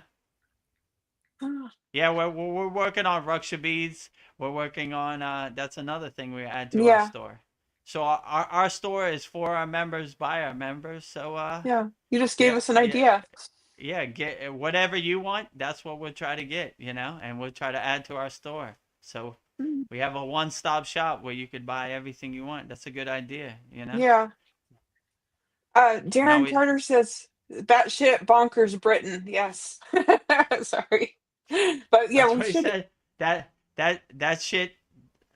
Oh, what is batshit it? bonkers Britain. Oh, bad shit bonkers, right? Yeah, Britain, England is bad shit bonkers. Yeah, well, yeah, they're out here. You know, I mean, they don't care about us. So They so don't care I about I just us. I like what Darren said. We don't care about the white coats either. You know, those doctors telling us what we should do with our body. Yeah. I Take did care of just yourself out there. I just searched it up because, that's something I heard, but like I didn't do any research myself, but I just asked AI about it. So it says no, but here's what it really says. There's the Cancer Act of 1939. It prohibits advertising unproven cures. The act makes it a criminal offense to take part in the publication of any advertisement that offers to treat any person for cancer, to prescribe any remedy for it, or to give advice in connection with the treatment of cancer. So basically they're going to say, oh, you come up with a cure for cancer? Nah, that's fake. So we're putting you in jail, you know? So That's how they how did they it. do But it. yeah. What if it's real? They probably still put you in jail, Yeah. right? Can't have that. How am I going to buy my boat tomorrow? Right? That ruins my plans. Water car? Where's the water car guy? He said it worked. I'm waiting here today. It should have been a press conference. Gone missing. Never heard of again, right? Well, Mariana says yes. I will buy the entire, the attire and Raksha beads. Yeah, I didn't Oh, even think nice. about clothes like yogic clothes. That's cool. Yeah, that is cool. That's a good idea. Yogic pants and yoga, Yeah. like what I wear, like a yoga shirt. Yeah, this is what I use to practice all my asanas and all my yoga practices. Well, as you probably seen in the classroom in our Kriya Yoga Masterclass. Where I did you have get your clothes, Vedagurudev? Was it I somewhere bought the, special? no, I bought these in India, like, where, I mean, these are readily available in India. These are what, it's called a sadhak, which is like, a devotee, a practicer of Kriya Yoga. So in India, it's readily available, but in the Nice. Western words, it's harder to find. Yeah. So we'll try to look for it, and Yeah. coming soon in 2026 on Kriya Yoga Shop. Yeah. Yeah, Yogananda, he doesn't have yoga clothes, so that'd be something new. Have your career yoga clothes. Yeah, and they have a long sleeve, for the Himalayan Yeah. mountains, and they have short sleeve for Mm. like Tamil Nadu where it's hot. So I live in Thailand, so I wear the short sleeve. But yeah, interesting. Good idea, Mariana. We'll Yeah, try to figure that out, and brilliant. you know, uh, if you see anything else you like, it's on our Kriya Yoga shop. Let Veronica know. Yeah, kriyayogashop.com. So yeah, we want to make it by everybody. So yeah, we thought the paintings are good, but if you have any other ideas or insights, we want to make it as best as we yeah. can. So basically on the shop, you don't really have to have any inventory. Like it's made to order, like whenever True. you do it. So Well, yeah, yeah, we I'd could love Yeah. to do see So both. maybe some coffee mugs. I know you have tumblers, but I gotta yeah. have me So a good ceramic coffee mug. Okay, we'll get you some coffee mugs too. yeah. If you want a coffee mug, just tell Veronica which image you want, and she'll put it on our shop and send you the link. So that's just what we have up there now, but we can adjust it for you. Like if you want a Sure. different color shirt, we can put it up. So you say I want Shiva and Shakti on the coffee mug, and Veronica can make it and set it up for you, and you could order it. Nice.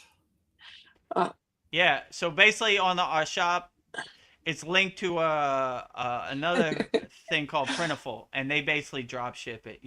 yeah, Whatever you order, they send it directly to you. So we don't need inventory. Only thing we would need inventory for is like Ruksha beads or clothes, but we'd have to see. yeah, Hopefully we can find a partner and just they drop ship it directly from there. I mean, I was going to try to send it from Thailand to Veronica, but for some reason they blocked the mail yeah. to No can America and do. coming from, yeah, they won't let it. So the saga continues. We'll try to go through the back door. We'll try to figure out a way. Back to Darren Carter, he says the book burners are trying hard. They sure are. Like, Those dirty book burners are definitely trying to, capture your consciousness, steal your attention, don't think we've done all the thinking for you. Thinking is a sin of pride. All their stupid sayings that they have. Freedom is not free. All of the above. Yeah, there's book burners, right? We can't have you thinking for yourself. That's uh-uh. our job. Your That's job is to be a good slave or a sheep. yeah. We don't need thinkers. Thinking is a sin of pride. Yeah, Mariana says, yes, I will buy Veronica's art too when I get some dough, LOL. Oh, that is Okay, very nice of at you, your own Mariana. pace. And if you want to join me, Veronica, Paul, Darren, Brendan, Tony, Sasan, we have a lifetime offer where you never pay again in the Kriya Yoga School. Yeah. Let me see if I can find it. It's around here somewhere. Well, Right here. Is this it? Yeah, there you go. So yeah, just email me. There's my email, and whenever you get some dough, whenever you get your tax credit, let me know if that's something you're interested in. And you never have to see that pesky credit card charge ever yeah. again on your bill. But Well, at your own time, at your own pace, whenever you're ready. well, Mariana, if this shop takes off and somehow I'm making a boatload of money, I will help you, Mariana, pay for your year membership, so you never have to worry about that pesky bill. So Yeah, I'm putting it out there. free year memberships year round. Yeah, because you deserve it. Uh, Darren Carter says we have unlimited intelligence and we chose to waste it on the negative. How barmy are we? How barmy are we? Balmy, yeah, yeah. So It's I agree. When you realize your true inner potential, you start to laugh at this Maya delusional world like it is. Like, why am I wasting my time on these mindless videos of Kim Kardashian or the what my so-called football team did, and what the Prime Minister of the UK is doing today. All this is junk. But when you realize your true inner potential, you really see. You start doing your inner work and you start focusing on what serves you in the present moment, and all these balmy things dissipate and dissolve like butter in the sun. No more balmy. I'm I'm gonna learning switch your over to YouTube, guys. okay. Okay, yeah, Always a good to have pleasure. you, Paul. Thank you. The Thank you for pleasure is joining us, mine. Paul. And if any of our Kriya Yoga School Masterclass members want to join us on screen, Yeah, you're always hop on. welcome. Just click on the StreamYard link I sent you in the school DM, and you could join us anytime. But yeah, have a great week, Paul. Glad to see you, and see you in our 93rd class. We'll be reviewing the 3 new techniques we learned in the 92nd class. Getting Yeah. closer and closer by the day to our 100th class, our big extravaganza. Yeah. Let's see. Oh, let me go back to the comments. Earlier, I was trying to go back to the comments and I accidentally hit the end stream, but luckily I didn't end the stream. I was so scared. Like- Oh, that comment button is right under the end stream, right? yes. Well, we might have ended it earlier. That sounds like something I would do. There's a glare on the screen, and I'm like, Yeah. what's this button do? Click Yeah, and you end were the saying stream. you were getting wound up and saying something profound. I was like, and it said, "Are you sure?" And I'm like, "No, I don't want to do that." Oh, well, at least it gave you like a "Are you sure?" message. That Yeah. was good. Mariana says, yes, Darren, you're absolutely correct. You are absolutely correct, Darren. Yeah. Darren tells no lies. Yeah, Darren is there. always correct. Yeah, he is on the money. I welcome Darren's insight always from the UK. Outstanding. All right. I got a new word for my vocabulary. Balmy, right? Balmy. Oh. I'm learning things here. Mariana says, yes, $200, but I would like to donate 300 regardless. You've done so much for us. Never Oh, enough. it's okay. No pressure. Whatever you feel in your heart, that's perfectly fine. I'm just happy to have you as a Kriya Yeah. Yoga School Masterclass member, A1 Day 1 member, so no pressure over here. I appreciate your energy always, Mariana, and I'm glad to give you some techniques to help you navigate this crazy Maya delusional world. Very overwhelming. Yes, certainly is. I don't know. You inspire me, Mariana. Your sadhana practice. You are a rock Yeah, star. Like, absolutely. Right. Mary, Mariana says, I am just praying for the revenue agency to approve my appeal for tax credit. I really, really, really need it to pay my credit card debt and renew my passports. You're going to get it. It's coming. Yes. So we'll put that out in the universe. Give Mariana her tax credit, Yes. Canadian government. So be it. It is done. Hmm. We feel it. We live it. We believe it. We know it. It's got to happen. We It's, harmonize ha- it and manifest it on the frequency. it's Tax on its credit way. coming soon. In the mail. Check is in the mail. The appeal has been approved. Yes. Well, we talk about everything here, so this is kind of a spicy comment question, but is the female orgasm a portal to God? Is creating life the most powerful creative force? If God is love, I was just thinking that sacred energy through exchange through sex, a portal to God, especially if it's true divine union of pure love, not ugly sex, but I don't know. I was thinking when a man truly loves a woman and a woman feels safe, maybe it's like transcending physical sensations into pure spiritual realization. I don't know. Not many people get to experience that, but I was thinking maybe that's like where both partners are equal to experience that Shakti creative energy, like manifest a really healing life force. I don't know. That might be a way to heal yourself too, but I don't know. There's a lot of things that would have to come into play to make that happen. But I don't know. I was just thinking maybe that's a way to God too. Yeah, in the Kriya Yoga perspective, it's a true blessing, right? So Kriya yogis and yoginis don't have sex to have Yeah. sex for Yeah, pleasure. not They have ugly. sex to merge two energies together to create a beautiful blessing, a conducive environment for a new yogi to be born and come into this world. They say there's a very long line for souls that are trying to come into this physical plane in a yogic family. So it's very few and far between, but once those two divine energies combine, like Shiva and Shakti, like Veronica's painting, the divine union, then it becomes a spiritual practice.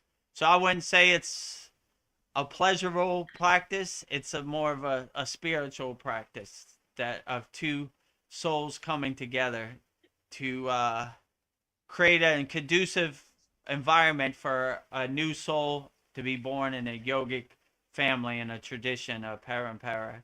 So, yeah, they have techniques, but for a yogi or like a renunciate or a sannyasi, they don't look at sex as pleasure. They look at it as a true blessing to bring a new yogi or yogini into this world, which Yeah. is a very high blessing in the spiritual path. But the hardest thing is when you're on this frequency, finding somebody who else is Yeah, on you this have to find frequency and somebody that's coming right, together. equal. Right. So that is always the hardest thing on the yogic path, to find somebody who matches your energy. But they're out there. There's been good examples of people, like Veronica's painting, the divine union between Shiva and Yeah, Shakti is an excellent, there we are. example. So, I would say from a yogic sense, it's not a pleasure thing. It's a true blessing thing to welcome new enlightened souls into a yogic tradition and a enlightened path. So my guru always says there's a long line, but very few people to create that Yeah, environment. they're You know, waiting. they're I've seen waiting. video. They're waiting a Hurry long up, time. Vedagurudev. Find that yogini. Where I don't know where they're at. What can She's I under do? a rock. Yeah, where she's not presenting herself to me. Where hurry up. Come on. I want to come back.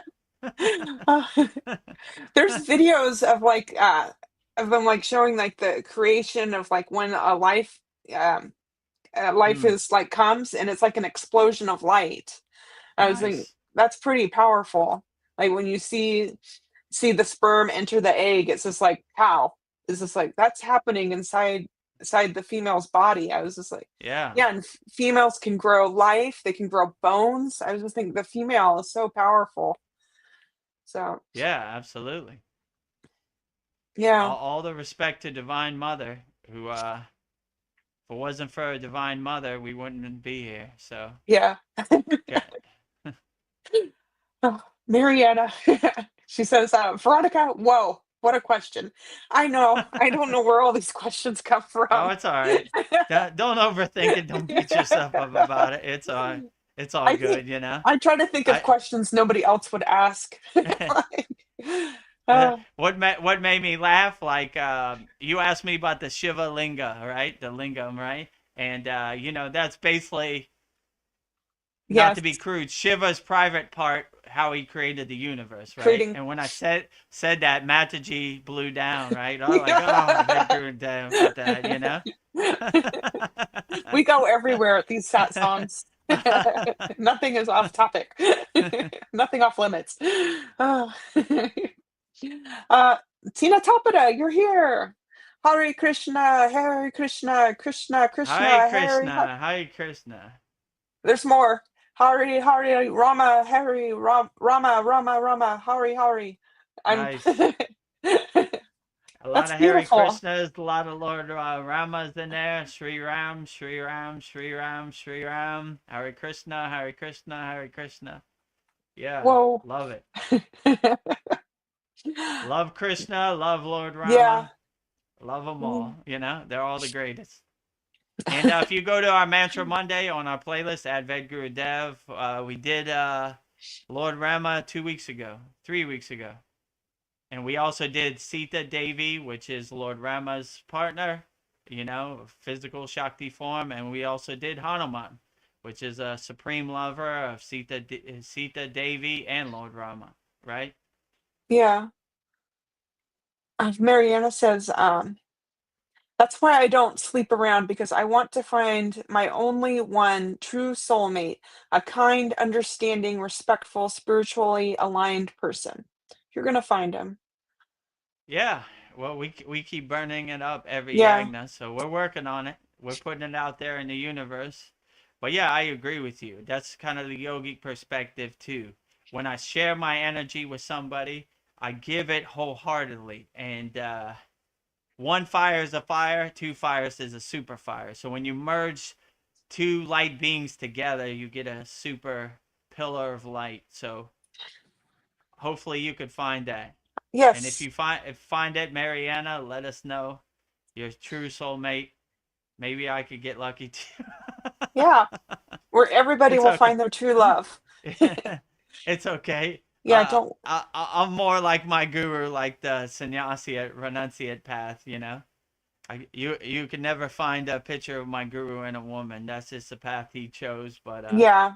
yeah, I have indulged in the pleasures of the flesh. Let's say my 16-year-old daughter wouldn't be here if that was Yeah. not true. You burned that karma. I burned that karma. I crossed that bridge. Yeah, for sure. I've No experienced it. temptations. Been there, done that. Yeah. uh, Darren Carter says, "You're doing well, guys. It's 5:20 a.m. here. Yes, it's 9:30 here. Yeah. How long have we been on this stream now? 3.5 hours. I think we'll wrap it Whoa. up soon because I gotta Yeah. be at work at 5 in the Yeah. morning. So It's starting to rain too here. Yeah. okay. Mariana says, otherwise, it's just becomes low and mechanical, having sex like an NPC with some random dude that doesn't match your energy, makes you feel empty in the end. Yes, Yeah, not for good. for sure. Right. You don't want to do anything mechanical or random out here. You want to really find somebody who uplifts you. Rising tides lift all boats. You want pluses, not minuses. Some random dude at a bar, Yeah, No, gross. no thanks. You know. Tina Tapata says, all glories to Satananda Dharma. I hope I said that right. Satana So, yeah, Dharma. all glory to Santana Dharma. Yeah, all glory to Santana Dharma. I agree with you. Tiny Beautiful. Tupada. Tanya Tupita says, thank you. Thanks for your satna. It's so lovely. Thank you for joining Yeah, us. thank you for joining us, Tiny Tupada. And yeah, if you want to continue the tradition, you go to freekriyayogashop.com, join our group, become a YouTube channel member. Go to kriyayogashop.com, see if there's anything you like, make a purchase. Or if you want to master the supreme science of Kriya Yoga, go to Kriya Yoga Masterclass. We'd love to have you. But at your own timing, at your own pace. You know, I know this holiday season is a little overwhelming, so I'm Yeah, understanding of that too. we're understanding. Well, I'll just do like a couple rapid fire questions because I think it's like a lighthearted way to end our beautiful satsang. Okay, So, sounds great. yeah. What is your favorite go-to spiritual book? I would say for me, voice of Babaji, that's the one I really resonate with. I feel like Babaji is speaking directly to me. Um, but I like them all. Autobiography of a Yogi, Yoga Sutras by Patanjali, all the divine texts, you know, Bhagavad Gita, and all the books. I enjoy them all. They all have their benefits. They all have their fruit. But since I'm a Babaji lover and I feel like he's speaking directly to me, I would say Voice of Babaji. Beautiful book. Do enlightened people experience fear?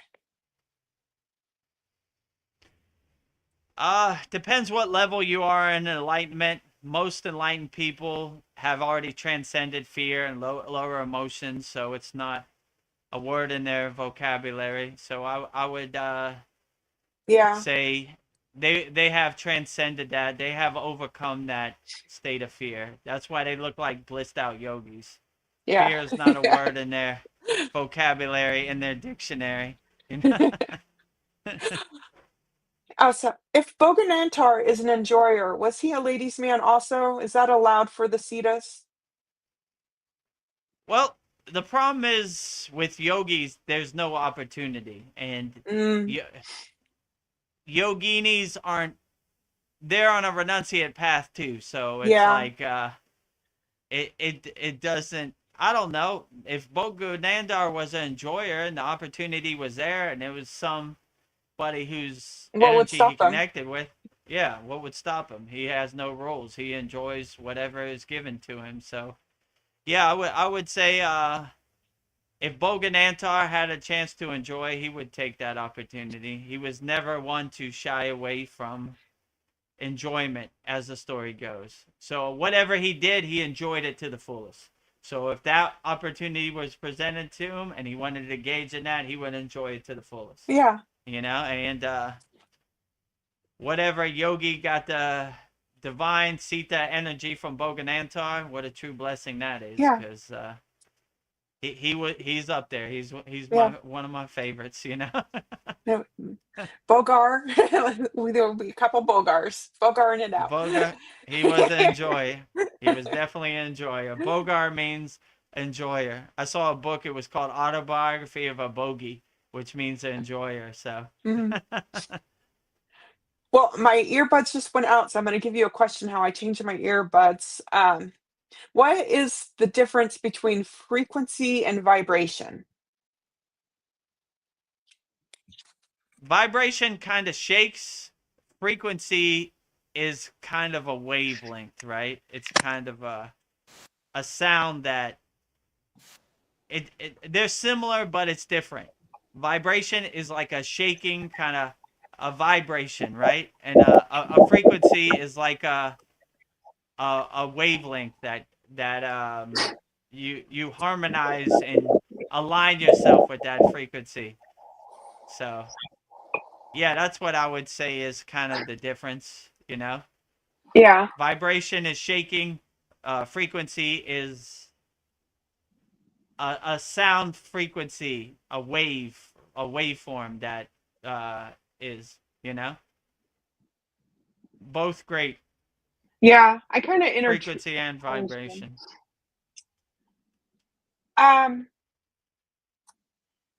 You get one mantra in your pocket. What do you choose? You only get one mantra that you can only use. Internally or externally? Ooh. Can I have one of both? One internally, and Okay. so you get two. I would say internally, my go-to 108 Raksha beads, one mala is always Babaji surrender. You know, that's the one I always enjoy. That's we have that in our Kriya Yoga Masterclass also. So that's definitely one I enjoy. Internally, I would mostly say. Externally, I would probably to balance it with the Shakti energy, the feminine energy. I would say Gayatri mantra. I like to say externally, you know, just to give it some balance, you know. So Babaji surrender, Shakti mantra internally, externally Gayatri mantra. Oh, what a great answer. I don't know. My last one will be like a current events one right now. Do you think Trump is helping the world by being a disruptor and waking us up in a way? I don't know. I don't really think about it too much, you know. Yeah, I just kind of do my inner work, and whatever happens, I just get my popcorn and watch the monkey show. Not my yeah, monkeys, not my circus. So I don't know. Is he disrupting? I don't know. It's hard yeah, to say. Like could be, or is he helping? I don't know. I haven't really thought about it too much. You know, like I try to do what I can control in the present moment, and what these other people do, who knows? You know, yeah, are they all disruptors? Are they all helping? I don't know. Are some helping, some disrupting? You know, it's hard to say. You know, I don't really think about it. I try to focus on what yeah, serves me in the present moment, and what other people do, which I have no control over. I just don't really think about it. You know, I don't really have any dog in the fight. You know, I was like, who knows what he's doing? You yeah. know, You're like, I who? I would Donald I would Trump? hope. Yeah, who Donald Trump? That's what exactly what I'd say. I would hope anybody who's in government, anybody who's in a place of authority, a position of power, president, prime minister for any country around the world, I would hope they would make a better way of life for their people, put food on their people's families' table, um, make a Yeah, conducive environment where everybody could be in peace and happiness, you know? Not just these people, you know? When it was 4th of July, I said God bless America. Then I realized I was caught in that condition. I was like, God bless the universe. God bless all sentinel beings on all forms of existence. So I don't just want to say the best for American people. I want the best for everybody around the world. And that's why I like that mantra, Loka Samasta Sukhino Bhavantu, which oh, means yeah, peace, blessing, freedom, and love to all people on all planes of existence. If you're on Mars, I'm sending you peace and blessings too. If you're out there in the Milky Way, in the universe, source, wherever you're at, I'm sending, transmuting, healing, loving energy to you. So I just don't want to say one specific person. I would say anybody who's in power and in government, whatever country you're in, do the best you can for your people and make a better way of life for your people and make sure they're in a state of happiness, you know? yeah. We don't need miserable people. We need happy people out there, uplifting people. Rising tides lift all boats. One more. Speaking of disruptors, who in your life can shake your unshakable divine mountain? I know mine's my husband, but Oh, that's easy. My 16-year-old daughter is a master button pusher, is a master distractor, is a yeah, master getting in my skin, dancing around, you know, but she's my child. She's my blood. So, you know, like she knows where to yeah. get me, you know. I was watching our 40th class, and she decided to order food when I was on the live class, and I live in a gated community, so she needed me to open the gate. So yeah, that was a good example. Watch the 40th class. You'll see Yeah, Vedagurudev lose. It's cool. it's a divine comedy. Right. So I'm not above it. I have my moments. I would like for my 16-year-old daughter to happen the way I want her to happen, but she's a individual free bird, and she comes from a lineage of free birds, so she has her own path. So I have to be understanding of that, and I have to understand when I was 16, I didn't listen to anybody either. All I wanted to do was skateboard and play video games or whatever. So I didn't care about nothing. Yeah. Well, Darren Carter says, thanks, Dove. Love you always. Thanks, Veronica. Love you always. Stay bright, yogis. It's all a test. Yeah, it's all a test. Stay bright-eyed and bushy-tailed. All yogis and yoginis out there. Love you, Darren Carter. Love Donna. Love all my UK people. Love everybody around the universe. Sending unconditional love to all you, wherever you're at. Darren says, your big heart makes you a soft touch, Dev, just like me. Love that. I try to let my Anahata, my heart chakra, blossom and shine as best as I can and be my North Star, my guiding light out here. So I appreciate that, Darren. I try to love big, go as big as possible. Love is unlimited. You get love, you get love, you get love, love, love. Everybody gets love, Transmuting unconditional love wholeheartedly, being a nuclear power plant of unconditional love. Soft touch, just like Darren Carter. Yeah. Sending hearts. Well, sending hearts. How does it work? Yes. Sending it. Golden hearts.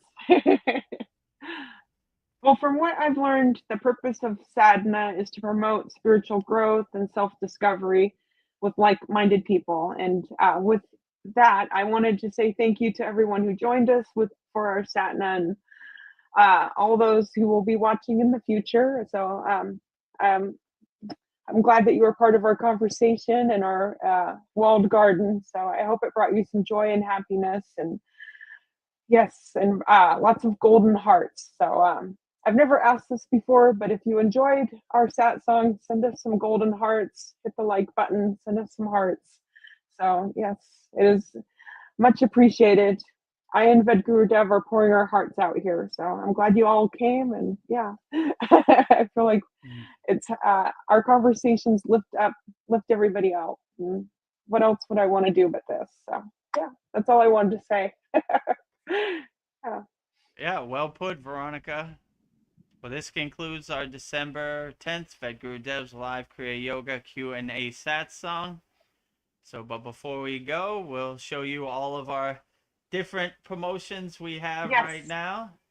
So first one we have is our YouTube membership.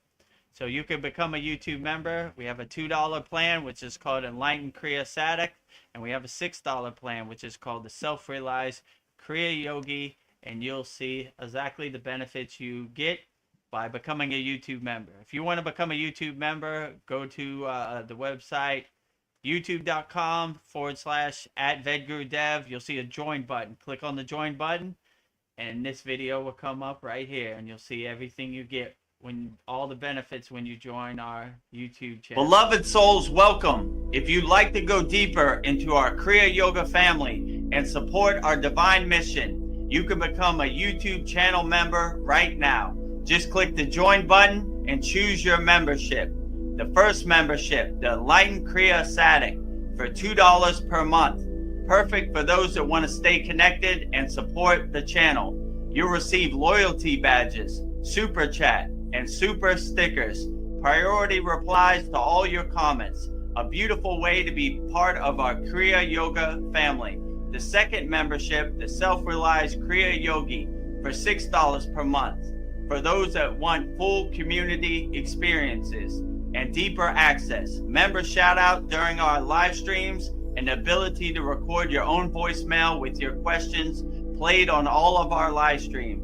This is a direct connection into our Kriya Yoga community. Choose your membership, add your payment method, and join today. Your support helps spread Kriya Yoga worldwide and Babaji's divine light to the world. Jai Babaji. Jai Babaji. So if you want to become a YouTube channel member, that's exactly how you do it. Go to that website at Vedagurudev, youtube.com/@Vedagurudev. Click on the join button, and we would love to have you in here. Once you become a member, you could do super chat. You could do all of the above. So that's very beautiful and enlightening. So the next one is our Kriya Yoga shop. So visit our Kriya Yoga store for all your spiritual needs and support Veronica's divine handmade artwork. You can just go to kriyayogashop.com, and I'll play that commercial. Go to kriyayogashop.com and explore our Kriya Yoga store, created to support all your spiritual needs on the path. Inside, you'll discover a sacred collection of essentials, canvas wall art, spiritual notebooks, divine tumblers, and inspirational t-shirts, each one adorned with Veronica's exquisite hand-drawn divine artwork, crafted with devotion and intention. Every item is designed to remind you of your inner journey, elevate your space, and keep you connected to the light within. Visit kriyayogashop.com to explore the full collection and bring these sacred pieces into your practice, your home, and your heart. Into your practice, your home, and your heart. Go to kriyayogashop.com. And our last one, if you want to master the supreme science of Kriya Yoga, you go to kriyayogamasterclass.com, and it will show you everything right. Namaste, I'm Vedagurudev, and today I'm going to share a proven spiritual system that's already helped thousands experience deep transformation. When you join the Kriya Yoga School Masterclass, here's exactly what you'll get. Weekly deep dive classes, Saturday at 11 a.m. Eastern Standard Time. Bi-monthly Holy Fire Yagna ceremonies to clear energetic blocks. Weekly Satsangs and Q&A, Wednesdays at 9 p.m. Eastern Standard Time. Instant access to over 200 plus on-demand classes on asanas, pranayama, mantra japa, and meditation. Direct VIP access to me for daily mentorship and support. This is not just information, it's direct transmission, guidance, and transformation. Thousands have already said yes to the Kriya Yoga path. And if you're here now, something inside you is ready to. Click the Join Now button below, choose your membership, and begin your journey to inner freedom today. See you inside the Kriya Yoga School Masterclass. So if you want to join the Kriya Yoga Masterclass, go to kriyayogamasterclass.com. Join me, Veronica, Paul, Mariana, Darren, all of our Kriya Yoga School Masterclass members. Very loving, interactive community. We'd love to have you, and I will personally coach you on the supreme science of Kriya Yoga. And we have a nice holiday promotion right here. So Kriya Yoga Masterclass mega holiday offer, 50% off all memberships. Right now it's $25 a month, usually $50 per month. Right now it's $125 a year, usually $250 a year. And if you really want the best plan that I like, lifetime membership, $200, never pay again. But you'll have to email me directly. So the best time to join the Kriya Yoga Masterclass is right now. No. So, and yeah, I guess with that said, we'll wrap up our December 10th Vedgurudev's live Kriya Yoga Q&A satsang with me and Veronica. We'll finish up our Kriya Yoga satsang same way we always finish up our Kriya Yoga satsang, with Babaji's Mula mantra. Anytime you need to overcome anything or you need some assistance for Babaji, call Babaji's direct phone number. I will give you mantra diksha for it. Right now it's Om Kriya Babaji Nama Om. And Veronica will say it so beautifully right now. Om Kriya Babaji Nama Om. Om Kriya Babaji Namo.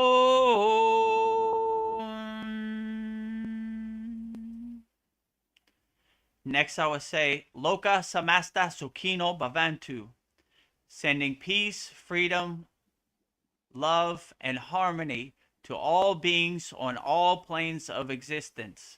3 times. Loka Samasta Sukhino Bhavantu. Loka Samasta Sukhino Bhavantu. Loka Samasta Sukhino Bhavantu. Lastly, we will say the Shanti Universal Peace Mantra, sending peace and love to all people all around the world. And Veronica will sing it so beautifully right now. Om Shanti, Shanti, Shanti. Shalom. Sat Nam Sadhu Tao Em. Spirit Swami Kami. Amen, Amen. Umen Selah Om. Om.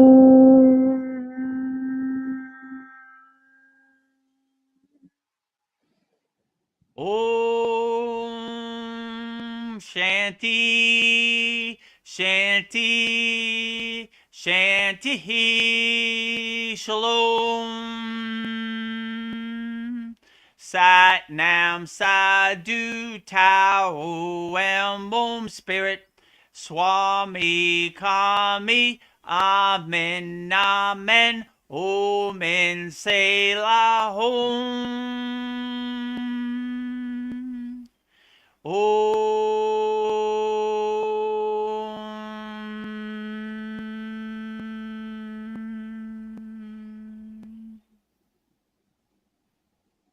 To become a YouTube channel member, click on the join button and choose your membership. Number 1, the Enlightened Kriya Yoga Satic for $2 per month with good member benefits. Or number 2, the Self-Realized Kriya Yogi for $6 per month with great member benefits. Choose your YouTube membership and join today.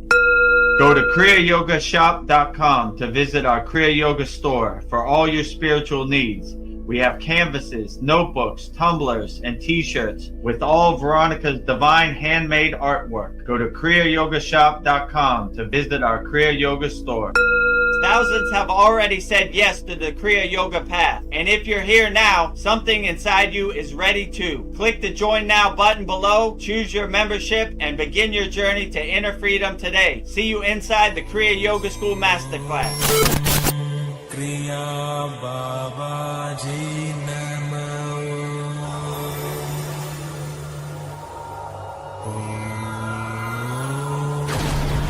Kriya Babaji Namo.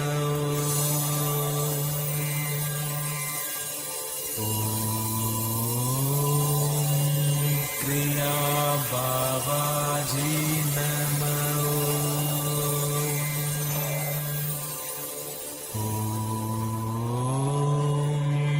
Kriya Babaji Namo.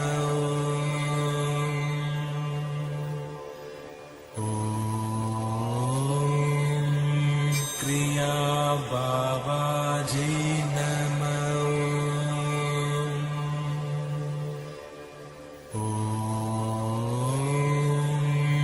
Kriya Babaji